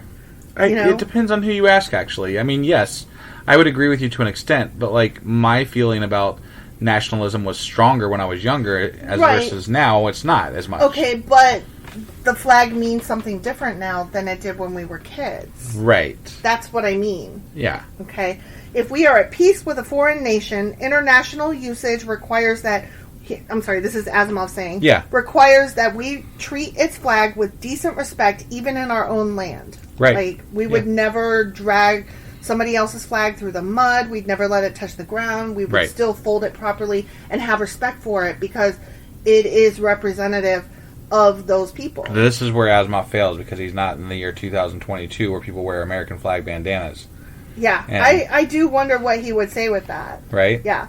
It would even be, he goes on to say, it would be even more a matter of elementary courtesy to treat the flag of a foreign nation with respect while inside the borders of that nation. Right. Which that kind of, I thought, went without saying. But yeah. No, I distinctly remember, this is just a, when I was in Scouts, we used to go up to Canada every year, and I would spend time with a family up there. And I remember distinctly going to school with them because we would spend the week with the family and go to school and do the whole 9 yards, right? Mm-hmm. And, we would have their morning salute to the flag type thing, and I definitely was told and had no problem getting up and, being respectful. Like, duh. Like, these people are my host, I'm going to be respectful to their flag, and, of course, we're going to do this morning little thing that they do. Right. So. Well, when I was a kid, my dad was in the Air Force, and he was stationed overseas in southern Italy, and every day at 4:30 p.m., the American national anthem would play on base, and everybody had, if you were walking, you had to come to a stop. Right. Turn to wherever the base flag was, sure, which was, several miles away. You couldn't see it, but you, know what direction it is because that's just the thing you do. Right. And if you're driving, if you hear it or you see people pulled over, you got to pull over. Like, everything came to a fucking halt. Right. And they would play the American national anthem followed by the Italian national anthem because we were on their land. Right. Even though we were and we weren't. I mean, the base is considered American land. Right. But being Italy hosted, allows that to happen. Yes. So they are still your host. And come to find out later as an adult that they weren't exactly happy we were there. So it's a good thing that we were playing their anthem. Yeah. I mean, happy we're there. That's something different. I think on a national level they probably are, but like the people locally probably don't want the base there, 'cause right? It does things to that area. But overall, I just remember, as a kid, I couldn't understand why they were kind of mean. Sure. Of course they were mean. We're we live here now. You're intruding in their community. Yeah. Right. Yeah, of course they were But overall, you offer protection against, sure, let's say Russia or whatever. I mean, we're NATO. That's, we're protecting our own. Of course. And so overall, as far as Italy's concerned, yes, it's a good thing. But when you, let's individual is different from the overall society. Right. No, I mean, if we had a base set up here from Italy, let's just say, and it was a military base, and it caused a bunch of people to come into town that always took up our streets and, went to the bars and all that kind of stuff. And we're as obnoxious as Americans in other countries. Right. It might be irritating to us too, I mean, that's... Right. It is what it is, Right. No, I just... we were stationed there right during the beginnings of Operation Shield and then into Operation Desert Storm. Right. Desert Shield and Desert Storm. Right. And so we had Italian forces on base called Alpines. And I actually met some of them one time. I had such mixed feelings because on the one hand, they were so cool looking. Right. In their uniforms and it was just really cool seeing a foreign military. I mean, obviously we were the foreigners, but right. But to them, they were foreign. Well, to us, to you, they were foreign. Yeah, to us because we are walking around on our little corner of America in another country. They felt like foreigners. Yeah. Yeah. Which is just a strange concept now to try to untangle. Right. So on the one hand, I was like, whoa, massively cool and impressive and very nifty, and then on the other hand, those guys had zero patience for us kids, and they were so mean and which makes sense now. I hold no angst about that. I'm just oh yeah, that makes sense. Right. Cool. Yeah. Sorry. Just respecting each other's lands and respecting each other's flags. That's how we got off on that topic. Yep. Okay. So Asimov goes on to say, in later times, however, as a consciousness of the universality of Yahweh grew among the Israelites, and as a feeling deepened that there was only one God, not only for the Israelites, but for all the world, that there was one only God, the attitude of the Yahwists towards the gods of other tribes hardened. Right. The foreign gods were not only potential enemies, they were no gods at all. At most, they were demons who imposed their worship on the ignorant, unenlightened, or wicked. And you can see that when they refer to them merely as idols and stuff like that. So, you can see that starting to happen in the Bible. Exactly. So, I'm really appreciating Asimov's... where we're at and what we're reading. Yeah. I'm appreciating Asimov's perspective and spelling this out, and I'm appreciating that we're further ahead so that we're seeing what he's talking about come to pass. Right. No, it's kind of neat. Yeah. I don't know how this fucking worked out, but... Right, but it worked out really well. Yeah, because this has happened more than once where he has said something from back then that's impacting what we're reading now. Right, yeah. So, cool. Next section is Heshbon on page 180. Okay, and he's referring to Numbers chapter 21, verse 24. Okay. And basically what happens is Israel demanded passage through the land of the Amorites, ruled by Sihon, who had only recently defeated the Moabites. Okay. Yep. When passage was refused, the Israelites attacked and defeated the Amorites. Right. So remember how, Sihon was give me that, I want it? Yeah. With regard to Heshbon? Yep. And so, the Moabites were it's still ours. But then Israel was it's ours now. Right. And so, but the Moabites were I still want it. That used to be ours. Right. But they were in no position to ask for it back. Right. Because they got slapped down first by Sihon, and now they watched, Sihon get defeated, and so they're womp womp. I guess we don't get that back. Right. So then in Numbers chapter 21, verse 25, states, and Israel dwelt in all the cities of the Amorites in Heshbon. And to summarize that, Asimov says, Heshbon was the chief city of the region. It is still there as a town in Jordan with the Arabic name of Heshbon. Interesting. Yeah. I started to go down a rabbit hole, and then I had to pull myself back.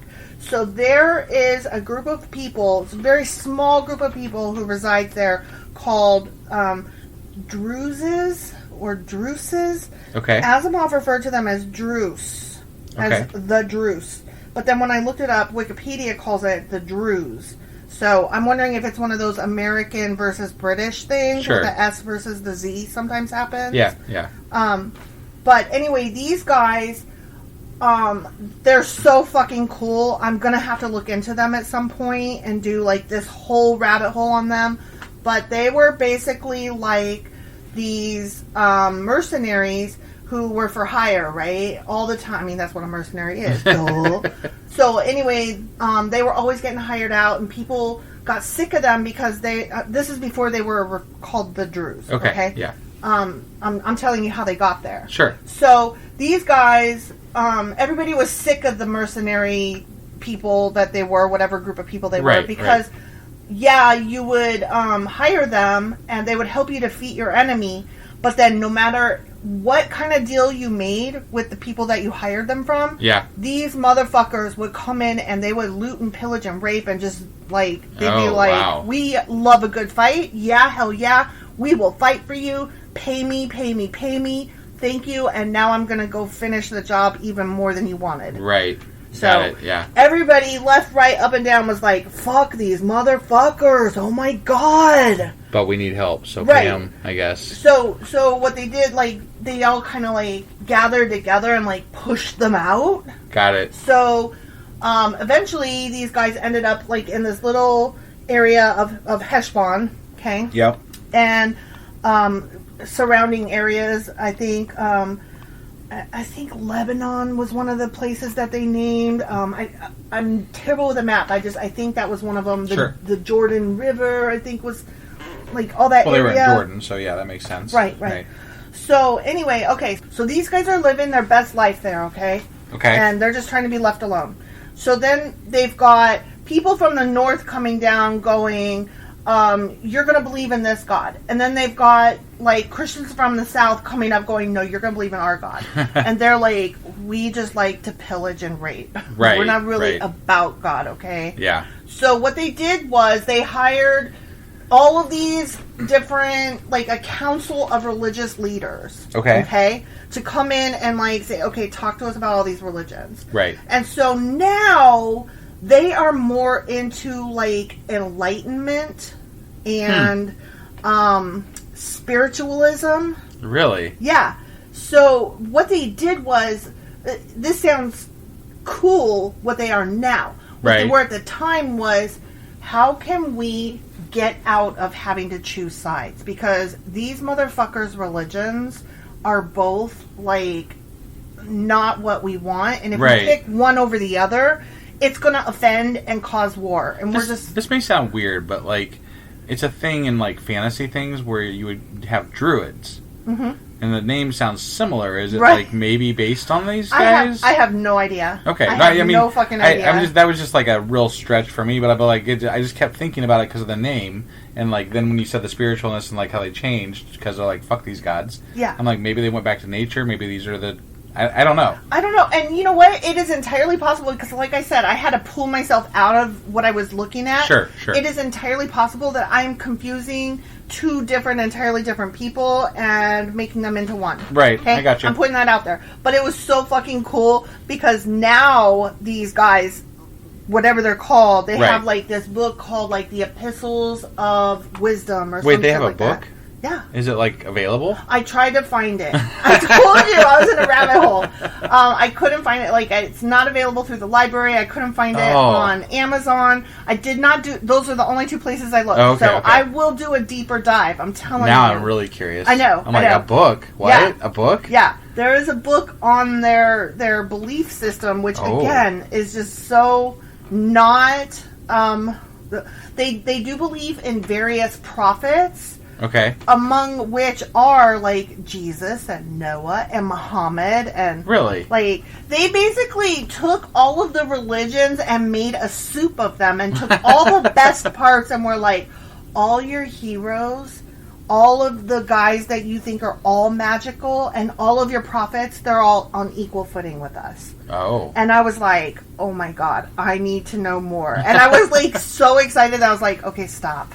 That's not what we're here to do today. Right. So, okay, that was my little rabbit hole for the day. Sorry. Let me get back on track about Heshbon. Okay. Yeah. So, anyway, as Asimov said, it's still there today, the Arabic name of Heshbon. Got it. Okay? Yep. So, that's that section. Okay. And rabbit hole. Right. Okay? So, the next section is Bashan. Okay. Of the Og variety. Yeah, Og. On page 180. Okay, and we remember this story. Og of Bashan. Og of How Bashan. can you forget Og of Bashan? Og of Bashan, not Aga. I know. Og of Bashan. Oshkosh Bagosh. Oshkosh Bagosh. Og of Bagan. Yeah. So in Heshbon, the Israelites had a base from which to launch the conquest of Canaan itself. Okay. And we're like, fuck yeah, we do. Right. Okay. That base, however, had to be broadened as widely as possible. Asimov didn't say why. He just said it just did. It did. Though. It just did. And I'm like, okay. Okay. So that's why they went after Bashan in Numbers chapter 21, verse 33. And they turned and went up by the way of Bashan. And Og, the king of Bashan, went out against them to the battle of Edrei. Okay. Okay. Mm-hmm. So here's the thing. They mention in the Bible, I think we probably completely overlooked this because who gives a fuck? Yeah. The quality of its cattle became proverbial in biblical times. Okay? Okay. So, Asimov points out several different places where, like, they refer to, like, the fucking cattle of this place. Gotcha. And I didn't write it down I because, didn't realize again, that, but okay. yeah, like, who cares? Right. Well, some of them I don't think we've come to yet. Okay. Like, it's just, like, those, like, weird passages where, like, they'll be talking about, and then we marched here, and we marched thither and yon, and it was as those cattle of Lauren and Edrei or whatever. Right, you know, yeah. that kind of thing. I And you're got it. like, fuck ever, okay? Right. Cattle of whatever. Right. Yeah. Who fuck cares? And it would go, like, over our head. And Right. when we get there, it will probably go Still over go our over, head. yeah. Because who cares? It's cattle, right? Right. So, Bashan was famous for its fucking cattle, and it was also famous for its oaks. Oh. Okay. Okay. So, Edrei, the site of the battle between Og and the Israelites, Yeah. exists now as the town of Jerah, right on the Jordanian border. Huh. Wait, maybe that's the land I was thinking of with the rabbit hole. Oh, okay. You know what? I bet that's it. Got it. See, sorry, I on purpose did not write this down because I was like, I'm not here to study that. Stop. But I couldn't help myself. Okay. So, okay. Sorry, nothing. Okay, Og of Bashan was reputed to be a giant, remember? Right. And we went down the rabbit hole with him a while back because We did. he might have hitched a ride on the fucking ark. Yeah, Asimov gets into that, actually. Really? Okay. Yeah. He just reiterates what we already knew. Huh. Yeah. Anyway, he might have been a giant based on the measurements of his bed, He which might would be have giant. been right, which were measured to be 13 feet long and 6 feet wide. Maybe dude just likes a big bed. I'm just saying. I like big beds, and I cannot lie. So, this is what Asimov says. A large bed, to be sure, though it need not be taken that Og's body had to fill it top to bottom and side to side. Exactly. So, not only that, but there's, like, places where graves have these, what do you call them, like, these concrete bedding, like, things that are laid over the graves. Okay. And he's like, for all we know, when they said quote-unquote bed, they meant, like, the final resting place, Right. and that his grave was huge. Right. So, we don't know what they meant specifically by bed. Right. It might have been, you know... Well, and I remember they did display his bed for a while, which Yeah. could be construed as a casket, maybe, or a grave, or whatever. Yeah. Like, that could... Yeah, that would make actually more sense, maybe. Yeah. Like, why would you display a fucking bed? Yeah. That's weird. It is weird. So, I don't know. Whatever. I'm still not impressed. Right, yeah. It's just fun, but not, like...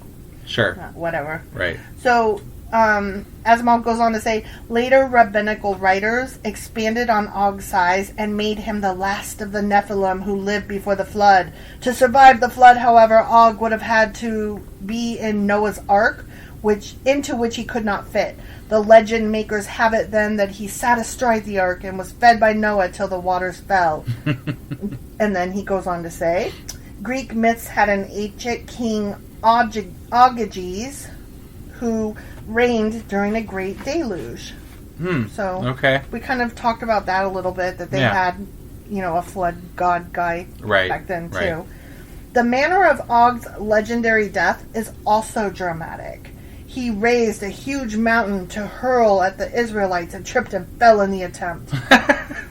Thereupon, Moses himself leaped at him and killed him. Oh my god. It is very likely that this last picture of Og is borrowed from the semi-comic Greek myth of the revolt of the giants against Zeus and the Olympians. Those giants hurled mountains but were slain anyway. Gotcha. So, yeah. Yeah. That's all he had Another to say stolen about God that. story. Yeah, all of them are. I know. So, that's that section. Next, we have Balaam on page Yay. 183. Yeah.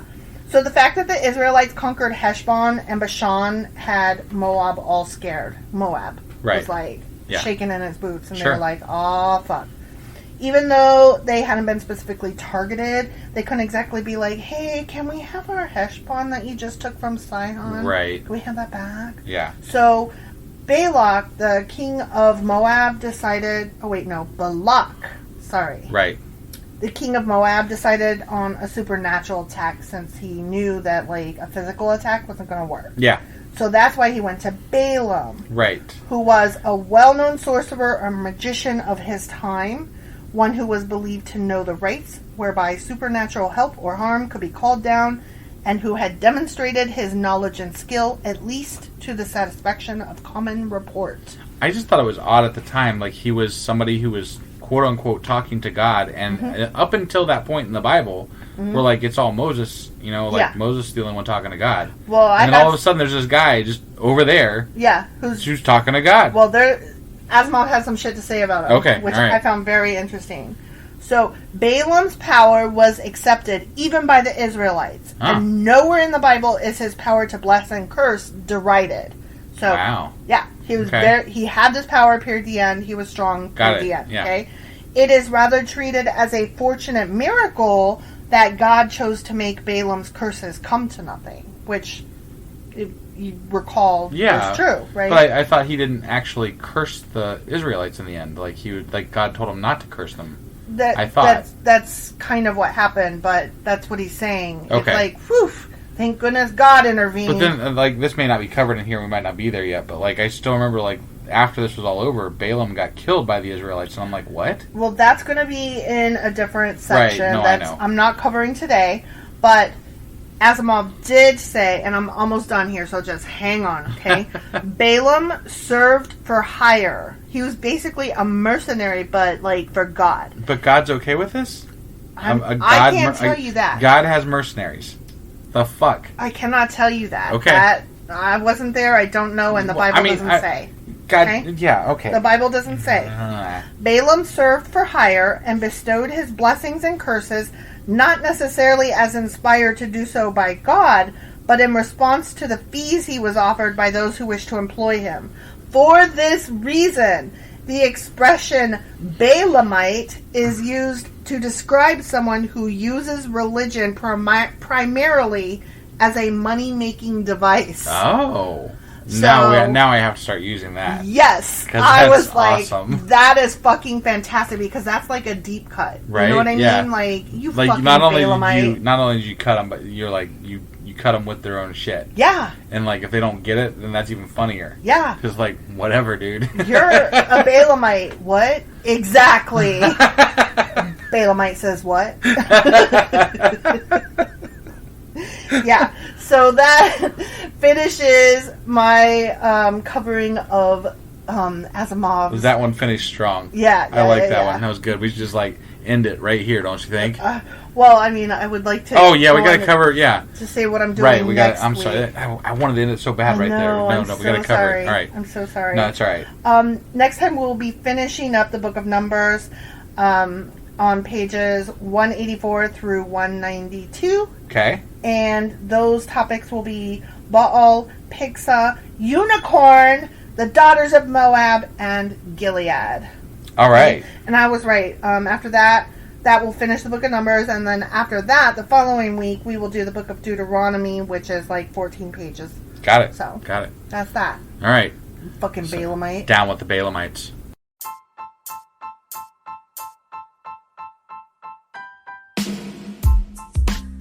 Hey, wife. I guess that's the end?